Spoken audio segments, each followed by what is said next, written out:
presentation of Prime Sports.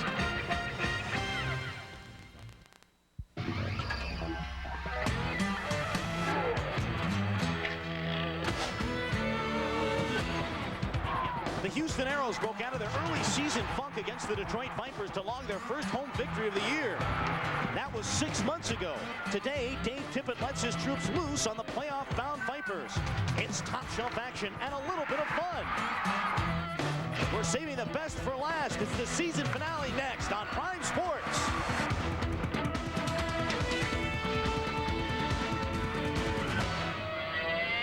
From the Summit in Houston, Texas, Prime Sports and the Houston Aeros present International Hockey League action.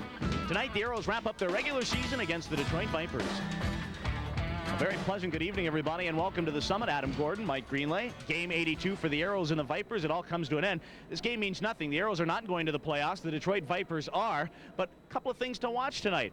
Even though he's not going to start in goal, the Vipers are led in goal by a rookie who is yet to lose in Richard Perrant. Yeah, a bit of a rookie sensation. He's 16-0-1. He's been playing great with 2 shutouts, a shutout in his last game, which was on Friday against Cincinnati. Whether this kid is the guy that's going to take the Vipers to the promised land, it remains to be seen, but he has been playing fantastic, and I'm sure they're going to give him a chance. The Aeros have been led in front by Al Conroy and Mark Lamb all season long. They played great last night. Both of them had a pair of assists. Al Conroy now has 62 points on the year. Mark Lamb's been the story. He played his 800th career game last night, and he also now needs just 3 points to surpass Mark Freer in his totals last year as a Houston Aero. And that takes us to our Oshman's game plan. It's brought to you by Oshman Super Sports USA, and with today being the final round of the Masters, that's our theme. Well, it certainly is. And first of all, you have to avoid the hazards. And in hockey, that means stay out of the penalty box and don't give away the puck in your own zone. Second, no shanking. Daniel Shank's the kind of player that gets under your skin. Stay away from him. You just want to have fun. And speaking of fun, enjoy the event. Get a good win for these fans. All right, when we return, Mike Greenlay visits with the head coach, Dave Tippett. We'll be right back. Houston Aeros hockey on Prime Sports is being brought to you by Southwest Airlines. Fly Southwest, the low-fare airline. By your participating Texas Chrysler, Plymouth, Dodge, and Jeep and Eagle dealers. By Columbia HCA Healthcare Corporation, a new commitment to healthcare. Together. By Texaco Clean System 3 gasolines. Add more life to your car. Take it to the star. By High-Low Auto Supply. For the lowest prices every day, what you need is High-Low. And by the Gatorade Company. If you're living life to the fullest, you're gonna get thirsty. That's why you need Gatorade Thirst Quencher. Life's a sport. Drink it up.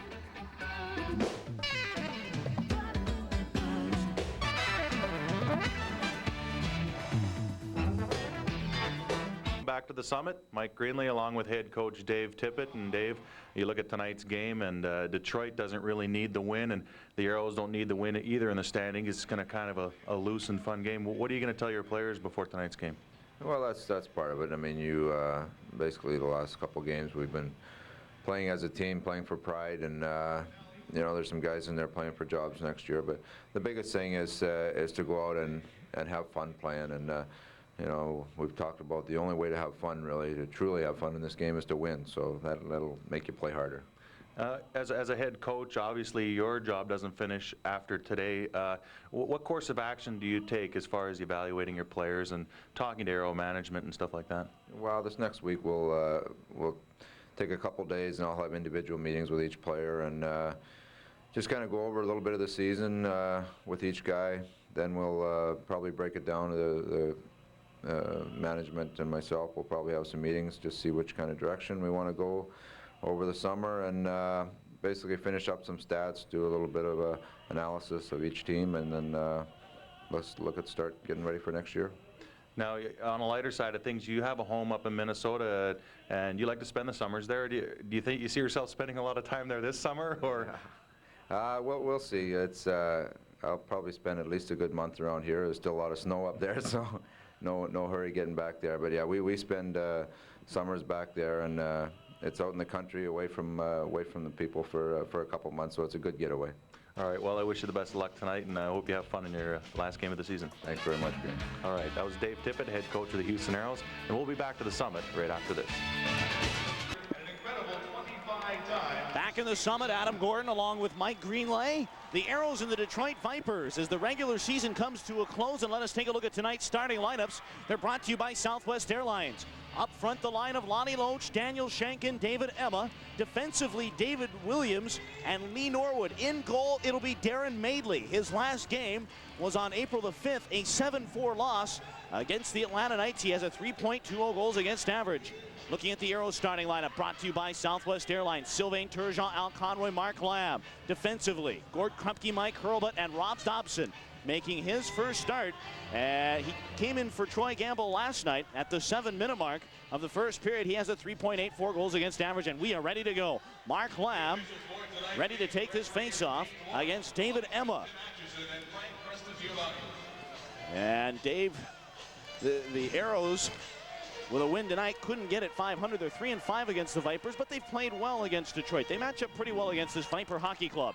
Off the draw, it's Lee Norwood back in his own end. Gives to Emma. Crofton up in the Aeros. Turn it around. Here's Conroy with a shot. Upstairs on Madeley. And we're, 16 seconds into the contest, and Madeley took that one on the shoulder. I tell you what, he's probably the most injured goaltender in the history of hockey. He goes down more than anyone I've seen. He's had hamstring problems during his career, but I tell you what, he goes down. The guy's actually, it was a good hard shot, and it hit him in the shoulder. This one's probably legit, but the guy's actually bugged the trainer who's out there right now, Bill Murray. They say whenever Madeley starts, he has to stretch before the game because he goes out there so many times. But Madeley looks like this one's legit as he takes it off the shoulder cap, and ooh, that's smarts, I can tell you right now. Well, now we take a look at Steve Ludzik. What a story Steve Ludzik is. He's the assistant coach of the Detroit Vipers, but he is now the bench coach of the Vipers. Rick Dudley is upstairs, and Ludzik is 23-5-3 since taking over. I guess with the Masters theme, it's only fitting that Bill Murray, a Cinderella story, out there taking a look at Darren Madeley. Well, it is a story, I'll tell you that.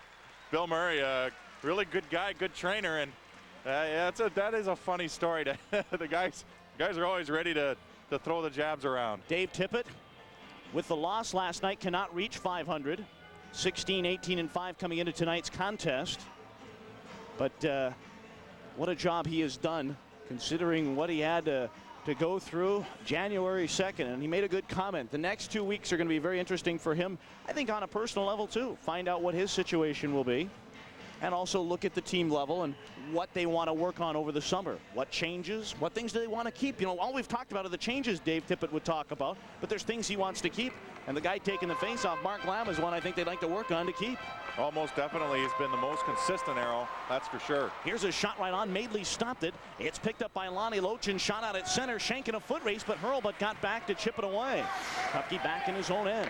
He'll turn and fire one out at center, but David Williams is back, trying to shovel the puck ahead, and there's Daniel Shank. Started the season with the Las Vegas Thunder and had problems with Chris McSorley and was traded at the trading deadline along with Todd Simon. But in the trade, doesn't really lose a chance to get to that Turner Cup, because both teams, I'm sure, will be right in the nip and tuck there.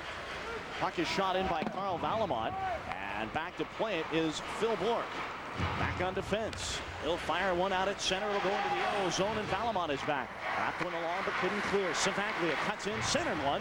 That's knocked away, and Maurice will turn his own end. Pass out the right side, and here comes Graham Townsend across the line for Yo as Dave Tippett changing up the lines tonight. He's going to put Mark Freer on the wing. Freer normally centers the Maurice and Townsend line, but now Maurice is playing center. Yo will play that left wing position, and Townsend will be on the right side. So Freer will play on the wing tonight. Puck is in the far corner. Here is Maurice, right side, center, toots and cranked the drive, and that just was hooked wide of the net. Townsend was all alone, and the puck came out at center for Bill Armstrong. Shoveled the puck up and out of play, and we're just about 2 minutes into the first period and a scoreless hockey game. I tell you what, that's where Townsend has got most of his goals that he's scored this year, right from in there. You look at the officials tonight, Dean Warren, the referee, the linesman Tim Atchison, and Frank Prestio, you say it. Prestio Giovanni. I still have trouble with that one. Isn't that who made your tie? Yeah. It was someone in his family, I'm sure. But do you see the centering pass by Maurice? A good one, and it looked like he used a 9-iron there to tee that one up, but it missed the far side of the net as he got a little bit of a hook on it. And I tell you what, Townsend has seen a lot of success from that part of the ice. Puck is controlled by the Aeros into the Detroit zone. That's knocked away. Puck is loose and jumped on by Paul Dick. He'll scamper to center. Dick, who started the year with the Kansas City Blades. Now a member of the Vipers dumped the puck in. John Craighead in, cuts right in, a shot. Stop Dopson, rebound. That never made it to Dopson. Battle again, this shot. Dopson, I think, got a piece of that one. Are you kidding me or what? Great save there, and the puck is out at center. Now back to the Vipers. Mark Hardy out to the left side for Dick. He'll shovel it back into the Aero end, and out of the net it's Dopson to slow. Miles O'Connor. He'll turn it pass out to the far side, and it's Slivchenko with Freer and Bashkatov. This is the change we talked about. Freer left side, hitting set, trying to turn one behind the net, and Daniel Schenk will gather it in. Schenk, the long pass, worked out at center, and Hurlbut will rip it back into the Detroit zone. Lee Norwood, long-time NHL veteran, got the puck to center for Lonnie Loach. Hits the line, had it poke checked, and Schenk will regroup. 3 minutes into the first period, we are scoreless, and a good crowd on hand tonight. Mike Hurlbut goes back behind the net. Gives the pass to Lamb. He'll bust it out of his zone. Lamb scampers right side out at center. Hits the line with Conroy. Lamb getting set, and that is going to be whistled dead on what? I don't know if they got an offsides or a penalty, but we'll take a timeout and sort everything out. Scoreless from the Summit. We'll be back after this, but first this word from Southwest Airlines.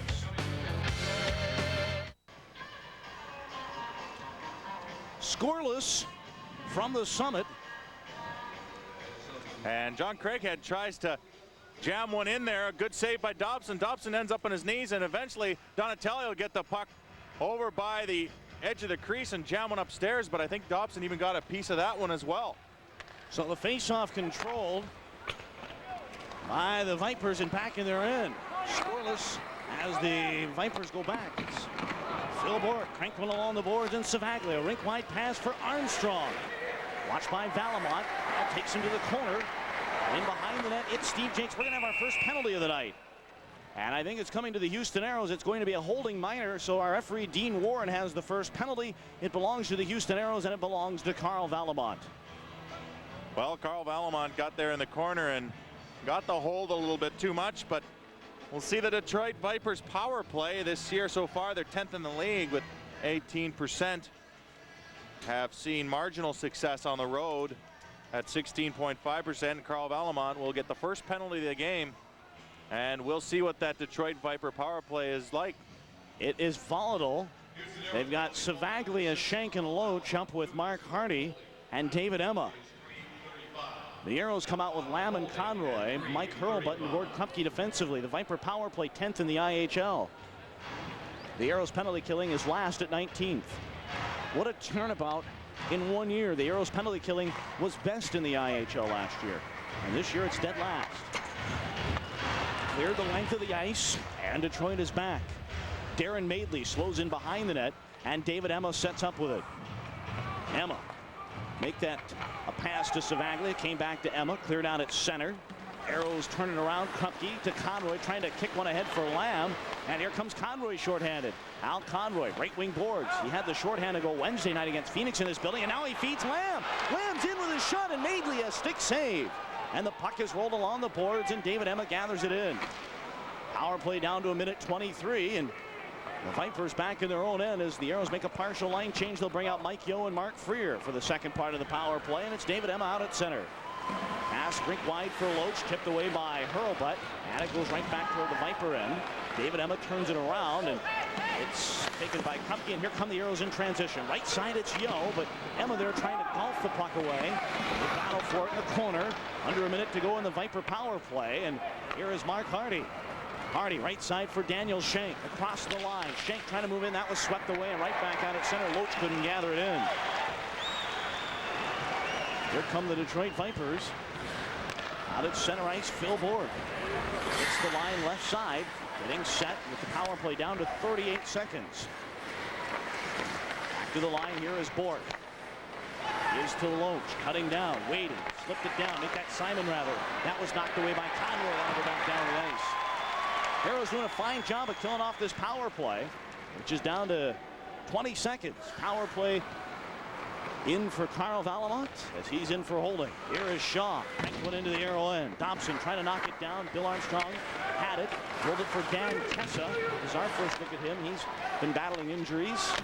As the puck knocked down the left side. Aeros trying to clear it. Kessa's got it. Looks in front. Centered Armstrong, but it was chipped away at the last second by Conroy. Penalties over team at 5-aside. The pass goes the length of the ice. This will be icing.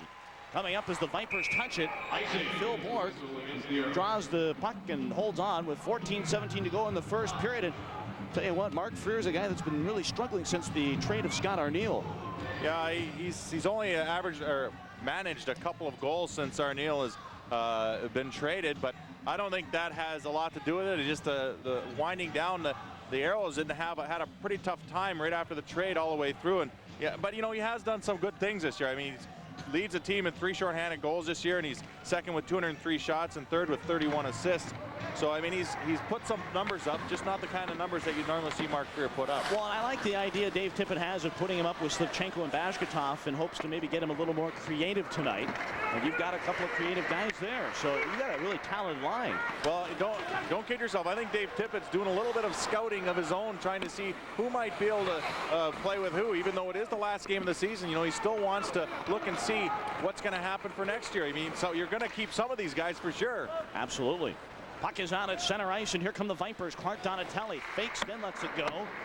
Got it back to the line. Norword held it in, scooped it down along for Darryl Williams. Centered one. That was stopped by Dopson. And Carl Valimont turns it around and worked it up for Slivchenko. Here come the Aeros. Bashkatov right side. Bashkatov cutting in. Looks for the man. Dropped it. Freer. He's ready to go. Shoots. Madeley. A right pad save and a beauty. Puck cleared to the line. Not out. Hurlbut held it in. A shot. And we're going to call a hand pass. And play is whistled down. Crowd doesn't like it.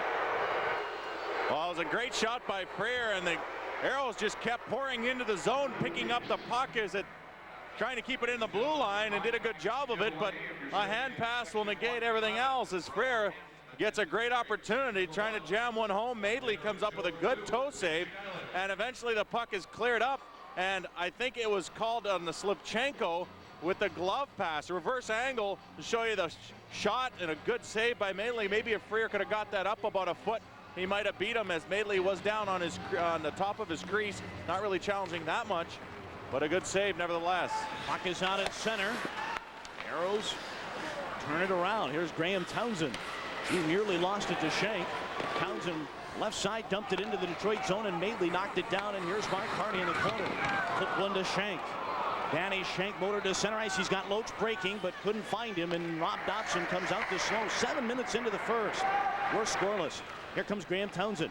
Dumped the puck in, far corner. Phil Bourque goes back as he's pursued by Maurice. Reversed it behind it. That was knocked away by Maurice. David Emma trying to clear it back to the line. It's held in by Krupke. Slides it down for Graham Townsend. He's watched by Dick. Scooped it back to Yo. A cross ice pass. Hurl, but it got deflected by Maurice, and we've got a Viper power or penalty, and we'll bring you the Aero power play when we return. 12.5 to go in the first. No score in the hockey game. We'll be right back.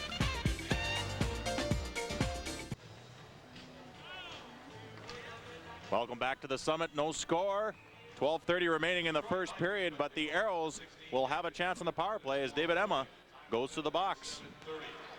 Aeros on the power play for the first time, and it's Turgeon in the corner. Looked along the board. Sylvain with 2 goals last night. Give the puck to Lamb. It comes to Al Conroy. Conroy sets up on the power play down the left side. Looks in front. Conroy still with the puck, dangles it back to the line. Lamb shoots wide, rebound. Townsend stuffed one in there, and Madeley was there to make the save and hold on. Aeros moved the puck around the perimeter pretty good there, and Graham Townsend nearly sniffed out a rebound, but couldn't get it by Darren Madeley. Graham Townsend's last 2 goals were power play goals from right around the same vicinity. A good job, winds up and takes a slap shot. It misses the net, but Townsend right there trying to jam away at it. It's a bad angle, but he stays with it, and finally Madeley covers it up to negate any other chances. Conroy stays out with Turgeon and Townsend. Lamb and Hurlbut defensively. Al Conroy had 2 assists last night. Love to get some points against his former teammates. Mark Lamb is the guy you want to watch. See if he can get 3 points to get to Mark Freer's total of 80. Here's a shot by Hurlbut. Right on. Madeley stopped it. Picked up by Turgeon. Sylvain Turgeon moved it back left side. Had it back to the line for Lamb. Conroy gives to Mark Lamb. Top of the slot. Hurlbut, the one-time shot hit the post. Rebound comes into the slot and shot out at center. 1:12 to go in the Emma Minor. 11:40 to go in the first period. We're scoreless. Here's another drive. Right on, and Madeley got a skate on that one. It's clear to the near side, and Bill Armstrong will shoot that the length of the ice. That's something that I like to see Mike Hurlbut do, and that is wind up with that big, powerful shot. He's gotten a couple of them through there, and Madeley has had to make some pretty good saves. Here comes Hurlbut from right to left. Maybe that's what we should have said for our Masters theme. Tee it up, get some shots on goal. Puck comes down into the Viper end. To the far side, Savaglia. Watched by Freer trying to shake off the check. There's 40 seconds left in the power play. Back along the far boards, it's scooped to center. After it, Armstrong in a foot race with Lamb, who's been out there for the entire power play. Lamb ties up Armstrong. You might recall Bill Armstrong of the Vipers scored that goal we showed you on Prime Sports a couple weeks ago. That in behind the net, pick up the cross-style goal. Here's Slivchenko, dropped it, but turned it over to Schenk. Schenk brings it short-handed. Yanni Schenk in across the line. Falling was Jakes. Puck came out in front, but the Aeros able to thwart the rush. And Miles O'Connor is there. Lost the handle. Takes down Loach, trying to golf it down. Battle for the puck. O'Connor cleared along the boards, and it's out at center. Zone. Hits the line with Maurice. Power play over. Teams at 5 aside. Maurice steered it down the left wing, but Danny Schenk turned it around, and back at neutral ice come the Detroit Vipers. David Emma cranked one in and went wide of the net, resting behind the cage, and Miles O'Connor rides in to play it. O'Connor circles away from Schenk and moves up. Vipers doing a good job of forechecking right now, and the Aeros turn the puck over in their own end. Here's David Emma getting sent right side. Centered one, but Schenk couldn't find the handle. Aeros, now Kunis trying to move one down. That was knocked away, and Houston is back. Miles O'Connor gives the puck to Jakes. And it's out at center ice. Here come the Aeros. Bashkatov overskated the puck. Had to regroup at center. Bashkatov shoots the puck in. Darren Madeley comes out. Madeley's been tested in this first period, but looks solid after taking one upstairs. Here's Yo, centered one, but it's right to Clark Donatelli, and the Vipers are up ice. Dan Kessa, right side, a little behind him, and that is offsides with 9.5 to go in the first. And a scoreless hockey game. Dan Kessa played last year with the Michigan K-Wings, and he's an interesting story. When he came to Detroit, he needed a place to live, and it's kind of a neat story because normally you live by yourself or you grab a teammate. He lives with the Viper broadcaster, John Allers. I've never heard of a thing where a player lives with a broadcaster, but I guess they get along as long as the broadcaster always wins out, gets the bigger room. Yeah. Well, I guess it matters who has the lease on the place. Well, I know it's John's place, so I guess Dan's kind of at liberty there. It's kind of a neat deal, too. I mean, it helps both guys out. Here is Brad Shaw. He'll fire the puck into the Aero end, and it's slowed by Dopson. Gord Donnelly on the ice to play it behind the net. Donnelly moves the puck to the near side for Carl Valimont. Out to center for Turgeon. Donatelli knocked it away, and Mark Lamb is there. Bradshaw turns it around, and here's Dan Kessa cross line, but Craighead is offsides, and the faceoff will come back to center. I guess if there was something to take the sting off this season, it would be a win tonight in front of a good crowd, something to savor going into the summer. And I know that that's nothing more than what Dave Tippett would like, is just to end up with a win and get his 17th as a head coach. Well, he'd always like to finish on a positive note. There's been a few positives this year, but there have been, I guess the negatives have been more glaring, and that's why a lot of people have touched upon those quite often. And a win tonight would end the season, which we already know is going to end tonight. End the season in a good note, and I think that would help everyone's attitude over the summer. Aeros look good in the early going of this hockey game. They'll shoot the puck in the Detroit end, and Vipers go back. Bradshaw taken to the wall by Turgeon. Scooped away by Armstrong, but right to Mark Lamb. He centered with a shot, just snapped by Turgeon. Oh, now the puck came down. Lamb behind the net playing peekaboo with the defense. Comes out, passed one in front. Madeley stopped it. Oh, and that puck bounded right in toward the empty net, and Madeley is down. What an amazing save he made. He made a terrific save. That looked more like the 100-yard medley or Madeley. Scoreless from the Summit. Back after this.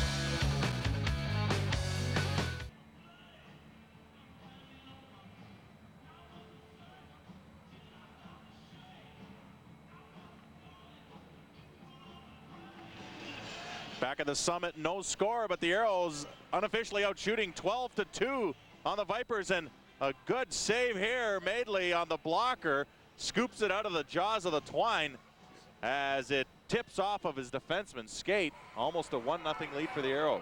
Now it is Yo trying to turn one in there for Townsend. Graham Townsend working base of the left circle.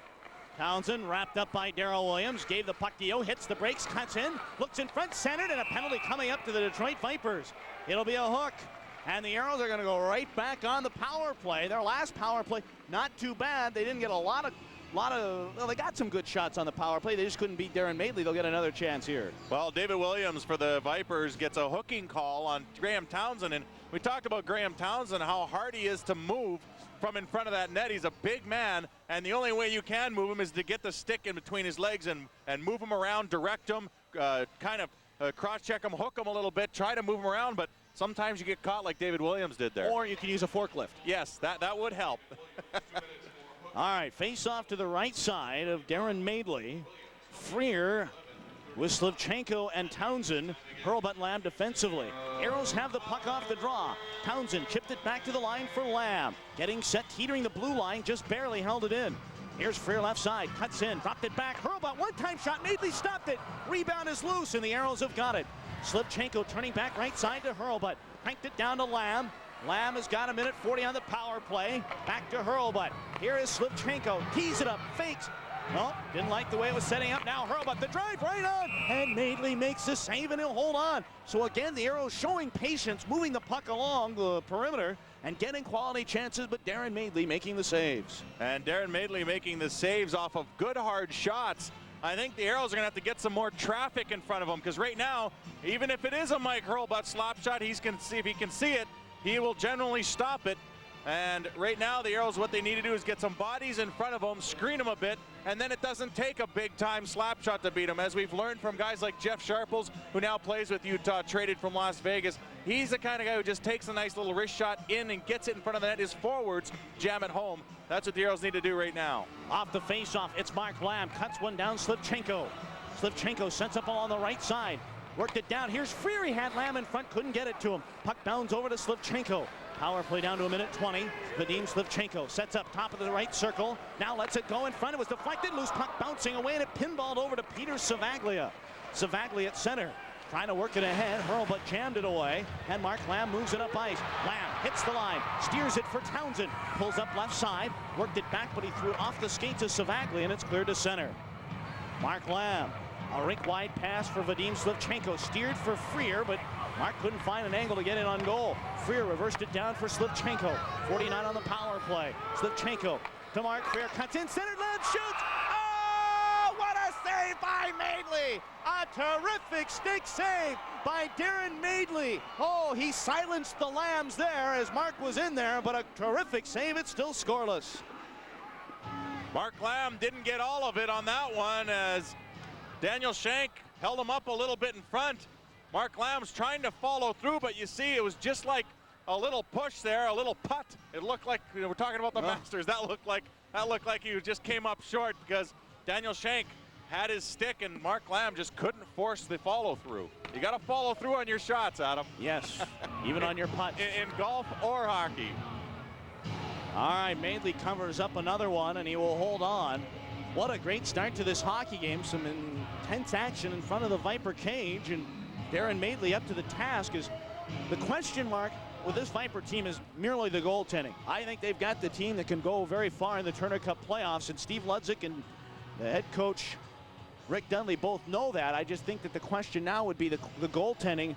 Darren Madeley struggled against Atlanta the other night, lost 7-4. Now, we talked about Richard Perron, who's undefeated, but the question is, do you want a rookie going into the playoffs who hasn't lost and quite frankly is riding a wave? I mean, eventually the wave's got to crash, doesn't it? Well, I guess, but if it depends on how the wave crashes. I mean, if he just gets a one loss and keeps winning, that's fine. Yeah. I mean, it's how he handles that one loss, I guess, when eventually it does come. But you remember Pokey Reddick a few years ago, he ran, between two seasons, ran something like 32 undefeated games. So it's possible. Well, and if they can get that out of Richard Perron and or Darren Madeley, they are going to go very far in the playoffs. They'll have a tough start in the first round with the Indianapolis Ice, but Oh boy, I think the Vipers are going to make a lot of noise this year. They exited early in the first round last year, losing to the Kansas City Blades in the first round. And I think they're going to make a lot of noise this year as the puck goes out of play. 6:19 to go in the first. No score. I think you're definitely right about Detroit, though. Right now they have a tough first round matchup, and I know that the Detroit Vipers did not want to get the Indianapolis Ice because the Ice are hot as of late, and I tell you what, with their coach, the way he's turned them around, they might turn around by 20 points from last year's output. And I tell you what, they're a scary team. I bet the Vipers are a little worried. But if there is a concern, or if at least there's a little bit of light at the end of the tunnel, Indianapolis has lost Ivan Dropa, Danton Cole, and Ethan Moreau. They're up with the Blackhawks. James Black is still up. Now the question is, when will those guys get back? If they get back. If they can get all those guys back, Indy's going to make some noise, especially if they get James Black back in the lineup. Face-off controlled. Houston has it back to the line. Donnelly wrist shot. Madeley stopped it. And he makes a nice save there because he held on to it. If he drops that rebound, Egor Bashkatov is there to leap on it. And a smart play by Gord Donnelly on this one. And we talked about blasting the shots in there. And hey, I'm a fan of someone who can rip one into the net from the blue line, but it doesn't always take that kind of shot. It's a good shot by Gord Donnelly. He just gets it to the net. It's just a good snapshot, and if he does drop it, you're right. Bashkatov's right there to work it into the net, but a good save, and he holds on to it, Darren Madeley. Still scoreless. We're at 5 aside. Brad Shaw for Detroit in his own end. He'll go cross side for Phil Bourque. Lob it out at center. It'll bound back. Ooh, it checked up. It's one of those Balata pucks. We're driving the Masters theme today. Forget it. We're just going to use the theme all night. Puck came across the line. Craighead lost it. Bashkatov rolled it away. It'll bounce up the far side, and Donnelly chipped it out at center. Craighead is there. He'll shovel it toward the arrow end and out of the net. Dopson tested a little bit, but that was early in the first period, and since then really hasn't seen much work. Here is Lonnie Loach out at center. Can't find the handle, and David Emma regroups back in his own end for Lee Norwood. Puck out at center ice. Lonnie Loach shoots the puck into the arrow end. Gord Kupke hustles back to place. Fired it out to the right side, and Malkunas will move up ice. Give it to Mike Maurice. Maurice in across the line. He'll dump it in. Madeley comes out of the net. He'll fire it away, kicked away by Maurice. David Williams takes over. He's watched by Malkunas. Bill Armstrong is there for Detroit, and Lee Norwood will take over with under 5 minutes to play in the first. No score. Savaglia. He'll bring it across the line. Savaglia cutting in. Centered one. That went wide, but Darrell Williams is there. Williams trying to move it in there. It was knocked away by Maurice. Not out. Held in by Detroit. Armstrong chased it down. Right side. Hit by Hurlbut. They battle in the corner. Hurlbut's got Armstrong tied up, and the Aeros come away with the puck. Maurice. Headman pass ahead from Malkunas. Dump the puck into the Aeros. Make a change as Paul Dick will go back. Dick in behind the net. Watched by Maurice. Fired it up for Williams, and the Aeros doing a good job of forechecking here as Conroy now comes in to have a look. Todd Simon out at center ice. Gives to Darrell Williams. Cranked it into the arrow end. Bounds to the near side for Jakes. Trying to get it out of the zone. He is belted along the boards. And down he went. As coming in there was Mark Hardy. Puck back out at center, and Mark Donatelli takes over for Detroit. Trying to find Simon. And Simon trying to advance the puck. Kessa overskated, and it's Sylvain Turgeon. Under 4 minutes to go in the first.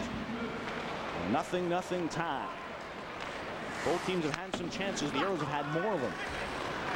Here is Jakes. Gives the puck to Lamb. Steers one up the boards, but Phil Bourque cranked it into the arrow end. Dobson slowed behind the net. Miles O'Connor goes back. Watched by Kessa. They'll roll one along the boards, and Turgeon will clear it up ice. Here come the Aeros out at center. Mark Lamb hits the line. Drills the shot high and wide of the net. Miles O'Connor pinching right side, trying to scoop it down in a battle with Donatelli, who fished the puck out. Donatelli gets it over to Brad Shaw. In there, Slivchenko trying to knock it away. Phil Bourque is there behind the net, and he'll turn it up ice for Todd Simon. Simon at center, gives to Donatelli, and he'll dump it into the arrow end. Houston is back, and Valimon is there. A pass out at center for Slivchenko. Moves it up to Bashkatov. Egor brings it in. Egor crossed up with Slivchenko. Now gives to Freer right in on goal. Shoots. Left pad save made by Madeley. And the puck out at center. Shank at neutral ice. Hits the line with Emma and Loach. Here's a pass that's offside. We'll take time out. 2:50 to go in the first. Scoreless from the Summit. Back right after this.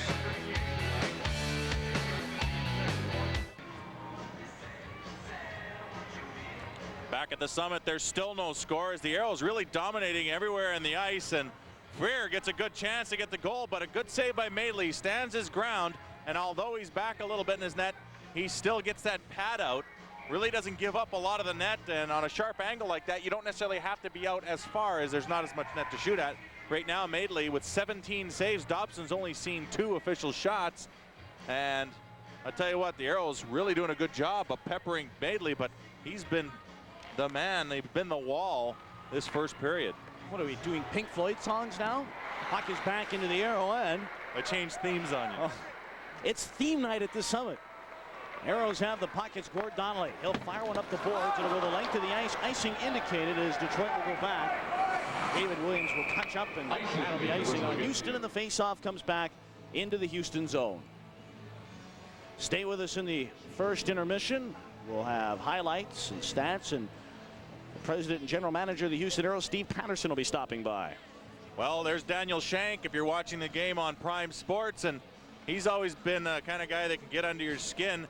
He ranks in the top 20 in IHL scoring. He has 49 goals right now. On and off the ice. Yes, on and off the ice.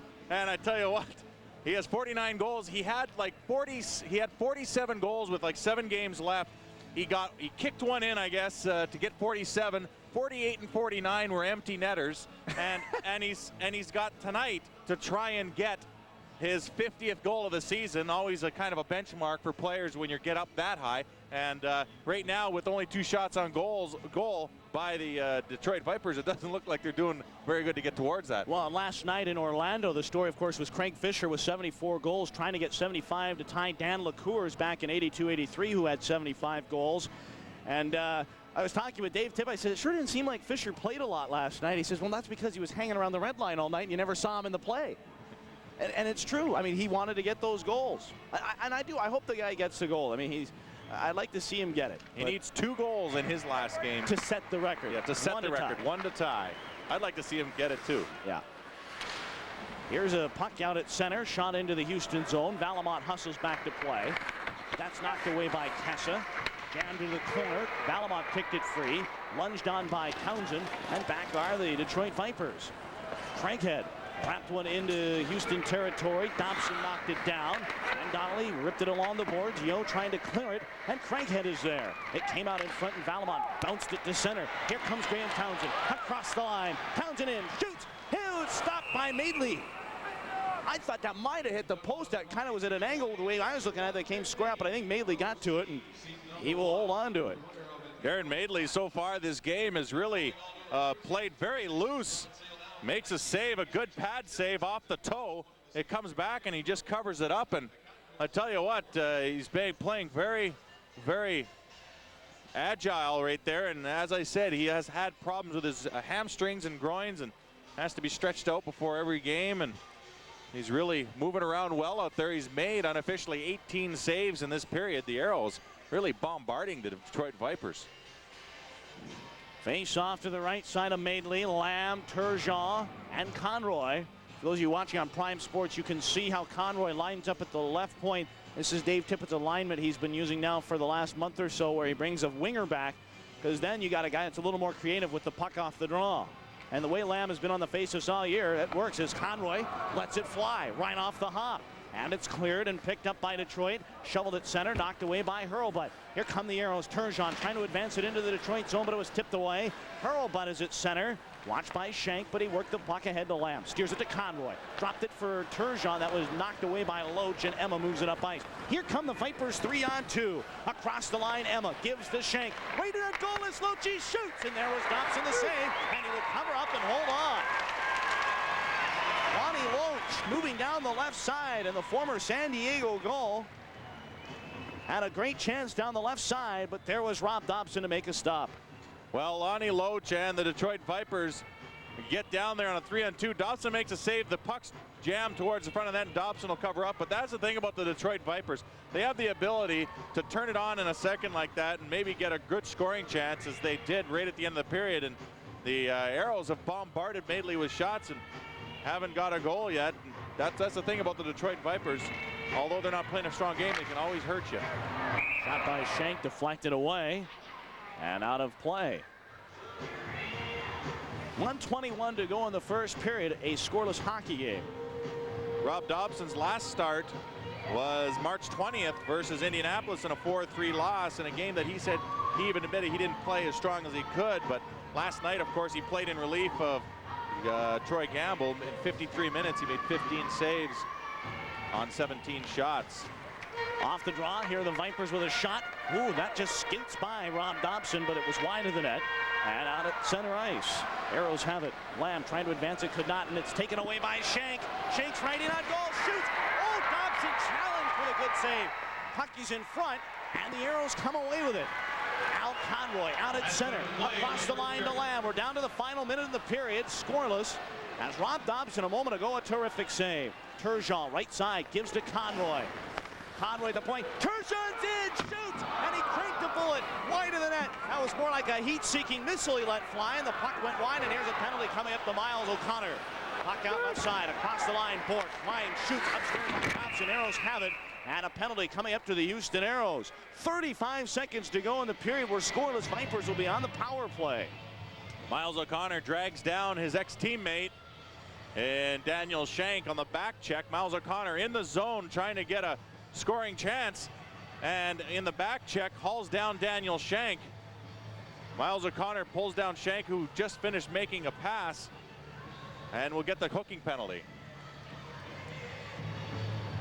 Scoreless, and let's take a look at the high-low rule book, and the penalty is for hooking, and that's when the player uses his sticker blade to hook the opponent. And the Aeros, Miles O'Connor did that, and he finds himself in the box for a couple of minutes. So half a minute to go in the period, and if the Vipers do not score, they will get a minute 25 to work in the second period to start it. Lee Norwood worked it down the left side for Todd Simon. Simon rolls it to Norwood, lets the shot go. It's deflected as it went off hurlbutt and towards Dopson. I'm going to tell you what, Greener, I know you weren't in Orlando last night, but anytime I see a puck go off a defenseman's skate, I'm weary. Last night, the Aeros had two go in their own net. One was kicked in by Gord Donnelly, and the other one, Troy Gamble had made the save, and then it went behind him, and he kind of backed into it and put it into his net. Well, it's always a dangerous situation. That's why they say just get the puck on net, because this one hits Freer's stick, then hurlbutt's skate, and finally gets into Dopson. It's a good thing that the puck wasn't moving very fast by the time it got to Dopson. It gave him a chance to react. It wouldn't have counted, didn't call a shot. Here's a shot, though, that did count. It went right on to Dopson. He made the save. What is this, Babe Ruth night? Here's a puck to Mark Hardy. Sends it over to Lee Norwood. Back are the Vipers with 5 seconds to go in the period. Hardy. Shot at the center for Dan Kessa. He'll fire one into the arrow end, and there's the buzzer ending the first period of action. Well, the Houston Aeros jumped out, and the first 15 minutes dominated play. Dave Tippett's got to be happy about that, as the Aeros, they're scoreless. They've got a minute 25 to kill off of a power play to start the second period, but we'll talk about that more. We will have more from the Summit when we return. We are scoreless.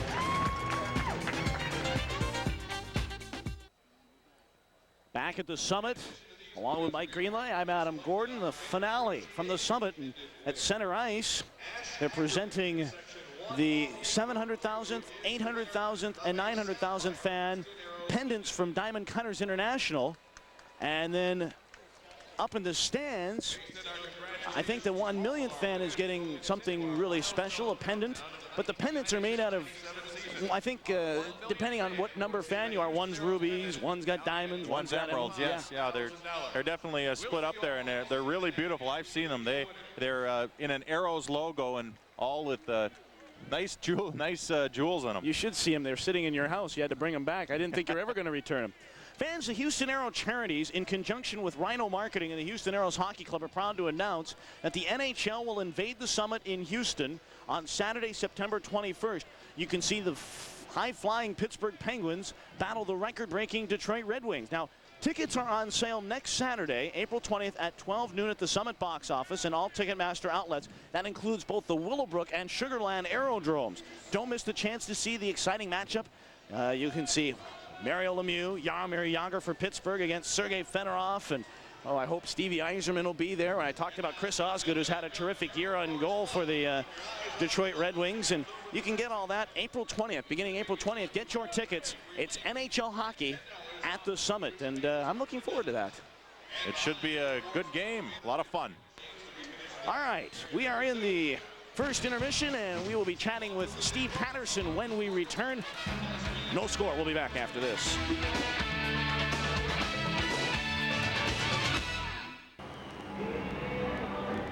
Welcome back to the Summit, everybody. We are scoreless in Game 82 of this IHL season, the Vipers and the Aeros, and I'm with President and General Manager Steve Patterson, and kind of a bittersweet night. Obviously the season over, but boy, a crowd of 12,000 plus tonight kind of shows this team may be in last place, but the fans love them.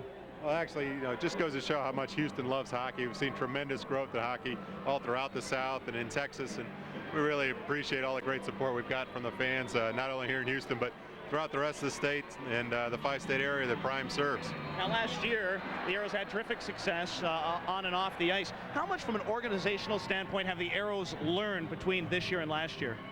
Well, I think a good bit. We've been able to establish that Houston really is a great hockey town, and now we've got to work on our product on the ice and really make some dramatic improvements next year. We want to get back in the playoffs and put on a great show for this many fans all throughout the year, next year, and in next year's playoffs. Do you plan to take a little more active role as far as the on-ice product? Well, I think we spent a lot of time last year getting the Summit acquisition done. We looked at arena football and indoor soccer, a number of other sporting events here. So I think going forward, we need to marshal all of our efforts to see that we can put together a better team next year. That's really where we're going to focus on this summer. And you've got the first couple of weeks after the season ends, and then what are your plans? You're going to talk with Dave Tippett? Yeah, I think Dave did a great job second half of the season. We basically played 500 since he took over. The players really like him. The fans respond to him. And so we'd like to try to sit down and hopefully get something done. Have you thought about next year already? I mean, are you thinking about some of the changes marketing-wise for this hockey club next year? Well, I think a lot of our marketing efforts will be much the same. We didn't have the All-Star game next year like we had this year to market off of, but I think in some respects that'll be a plus for us. I think we've shown that there's a significant hardcore of hockey fans in this town. Houston really loves hockey, and so really what we have to focus on is the product on the ice from here on out. I talked with Don Waddell last night in Orlando, and he was talking about this being an important summer where stability for the league as far as getting the franchise settled down. Is that your goal going into this summer? Well, I think we've shown a great deal of stability. A lot of people wondered whether it was kind of a flash in the pan last year for us to draw 11,000 fans a night. Folks didn't really know whether the Houston would continue to respond that way. But here we are in last place, and we're still averaging over 10,000 fans. We got 12,000 folks here tonight. So, I think we've shown that Houston has got a long and stable future here in Houston. And what did we give away on the ice down there? We gave away the recognition for our 700,000, 800,000, and 900,000 fan here. So in less than 2 years, we've drawn nearly 1 million fans to watch professional hockey here in Houston. I think a lot of people doubted that could ever happen. And the league almost reached 6 million this year. That's right. It set another record for attendance, and very close to 6 million. Depends on, I guess, what happens tonight in a couple of the games. But we're really encouraged about where the league's going, and a lot of our partnerships with Prime and some of the other folks have been a big key factor in that. Well, I know on behalf of the organization, the fans have been terrific. I know you want to thank them. It's been a great year, and we're looking forward to 96, 97. Yeah, we really are. I want to thank all of the folks here in Houston, the media, and again, great job Prime's done carrying our games throughout the five-state region. And we look forward to more and better, and look forward to hopefully seeing you in the playoffs a little bit, working a few of these games. Thank you. All right, that's General Manager Steve Patterson, and we're scoreless here in the Summit. We'll have more right after this.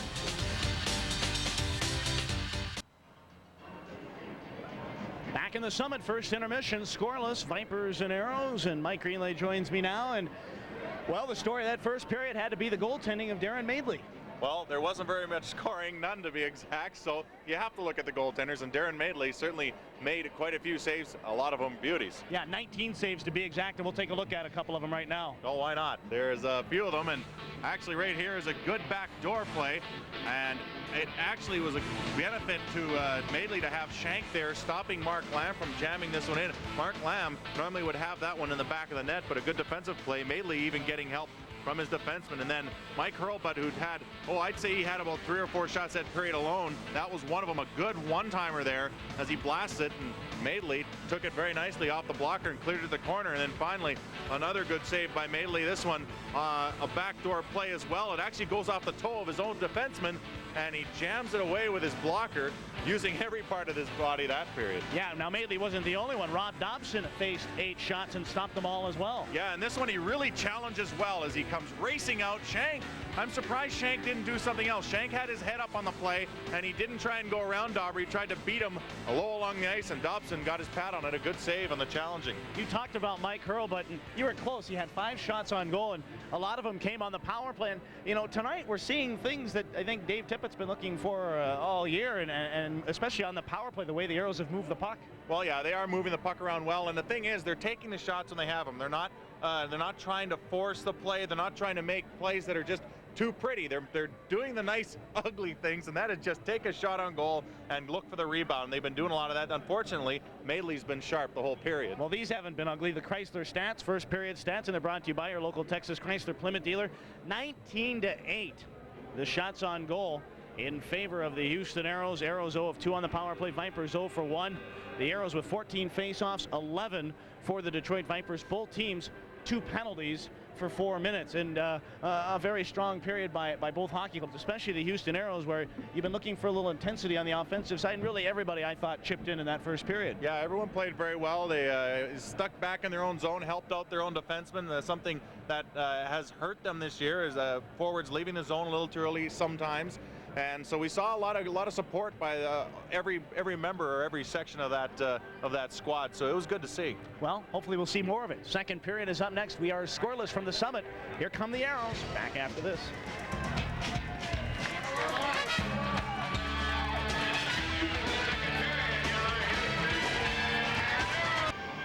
Welcome back to the Summit. Adam Gordon, Mike Greenlay, ready to start the second period of action. I just have some other notes to pass along as we take a look at Rob Dopson. A couple of the guys he had to face tonight, Todd Simon and Danny Shank.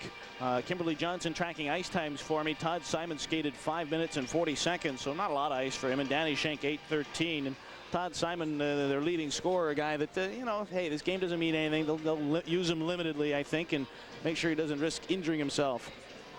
Rob Dopson having a good period there, 8 shots on goal, and as we mentioned last night, he came in relief of Troy Gamble. Troy Gamble, who had started, I think, about 12 games in a row at one point. Definitely played really well during that span. And tell you what, he's did everything he could to help this Aeros team make that playoff run. The Aeros just fell a little bit short. It is Phil Bourque who's got it off the faceoff, and the Vipers move it up ice. Here's Lonnie Loach, moves it through the neutral zone across the line. After it, Shank, chip behind the net, and Hurlbut goes back. Mike Hurlbut moves it up ice. He had 5 shots in the first period, and all those were really good scoring chances. Yeah, they were. It gives him 144 on the year, and it is only second behind Miles O'Connor, the man in the penalty box right now, with 149. Off come the Vipers at center. Loach spears it into the arrow end. Slowed by Dopson, but it came right to Daniel Shank. Sends one back to Bourque. Bourque top of the slot for Brad Shaw. Remember, the Vipers are on the power play to start this period. They have 40 seconds left in it. Puck came down. Here is Savaglia back in line. Shaw, one-time shot right on, and Dopson makes the save, and he will hold on. Brad Shaw, who leads his team, his defenseman rather, in scoring with 7 goals and 54 assists for 61 points, gets a good hard blast right from the point, and it comes through a couple players, and Dopson picks it up the whole way. You saw Daniel Shank in there trying to get his stick to deflect it. He missed it. Dopson picked up the puck right through the crowd and hung on to it. A good save and good job holding on to it. Miles O'Connor has 35 seconds left in his penalty. And a face-off to the left side of Dopson. Vipers win the draw, but it's poked away by Yo. Back out at center. It's turned by Detroit Lee Norwood. Give it to Darryl Williams. Shot it down behind the net. David Emma gathered it in right side. Looped it down for Armstrong. He's met by Valamont. Puck came near side Norwood. Trying to center one. And it came to the line, not out. Vipers held it in, but the Aeros play it. It is Rob Dopson, clangs it off the boards. It's out at center. Yo trying to move the puck ahead. It goes into Houston Aero territory. Chased down by Norwood. Norwood meandering in behind the cage, and he'll turn it around. Pass out at center, knocked away as O'Connor back out on the pond. Here come the Vipers though. Armstrong, line, shoots. That is blocked by Gord Donnelly, and this is the first time I've ever seen him wince in pain this time. He really took that one. I tell you what, it's the 82nd game of the year. It really doesn't like it doesn't come into play for anything as far as playoff or anything, and Donnelly is still out there sacrificing his body, blocking shots. I tell you, he did feel that one. I've seen him wince a couple times, but he's able to get right back up. And you know where I think he took this one? I think he took this one right on the inside of the thigh. And ooh, you know how much that hurts. Yeah, the padding doesn't really get around that part. And that stings, taking a 90-mile-an-hour slap shot. Face off right side of Dopson. And off the draw, here's a shot by Donatelli, kicked out by Dopson. Another shot, Dopson save, rebound, chip behind the net. And it's picked up by Donatelli. Trying to get in there. Aeros have made a change in their lines. They've got Turgeon out there with Bashkatov and Slivchenko. Normally tonight it's been Mark Freer. So perhaps Dave Tippett seeing something with his last line change and making an adjustment. Back into the corner. It came out in front, and Turgeon is there. Sylvain Turgeon out at center. Brings the puck in, but that's knocked away by Paul Dick, and the Vipers are up ice. Dick down the right side, dumped it into Houston territory. Dopson smacked it along the boards for Steve Jakes. He'll move it near side as Jakes was just drilled by John Craighead. A big hit. Here come the Aeros, though. Turgeon crossed the line, lost it, and the Vipers are back. Shaw threw it off skates. Going back is Phil Bourque. Bourque in his own end with 2.5 gone in the second. We are still scoreless. Phil Bourque cranked one in there. Dopson the glove save, but because Dopson had it in his glove and the Vipers were offsides, that brings an automatic whistle and a face-off brought out at center ice with 17:24 to go in the second period. No score. Sylvain Turgeon, who has had 2 goals in his last 2 games, has really lit it up as of late. He leads the team with 28 goals. He's a kind of player that without injury and with the right line combinations could really light up this IHL. He leads in goals with the Aeros, and he has 28. I think he, if his season wouldn't have been slightly marred by some injuries and just not being able to get going, he could have been a kind of guy that would get 40 or 50 goals. Yeah, I would suspect it was a rude awakening for him when Ottawa said that we're going to assign you to Houston, and that would take some adjustments for a guy like that played all those years in the NHL. But I think once he settled down and said, hey, this is a good place to play, we saw how volatile Sylvain Turgeon could be from the offensive side of things. Here is Lonnie Loach. He'll bring it out at center and crank one into the arrow end. Back goes Mike Yeo, and he'll move in behind the net. Yeo, his pass to Graham Townsend. They'll motor out at center. Townsend right side, booms one in. That goes wide of the net. Maurice gathered it left side, center one, but back is Phil Bourque. Bourque in behind the cage, wrapped it near side Loach, and it came out at center for Gord Krupke. He'll fire it into the Detroit zone, and the Vipers are back. Bradshaw couldn't find the handle. Yeo is in there, fighting with Shaw. Down was David Emma. Puck is squirmed away, and Loach will move it up ice. Phil Bourque at center. Bourque down the middle, hits the line.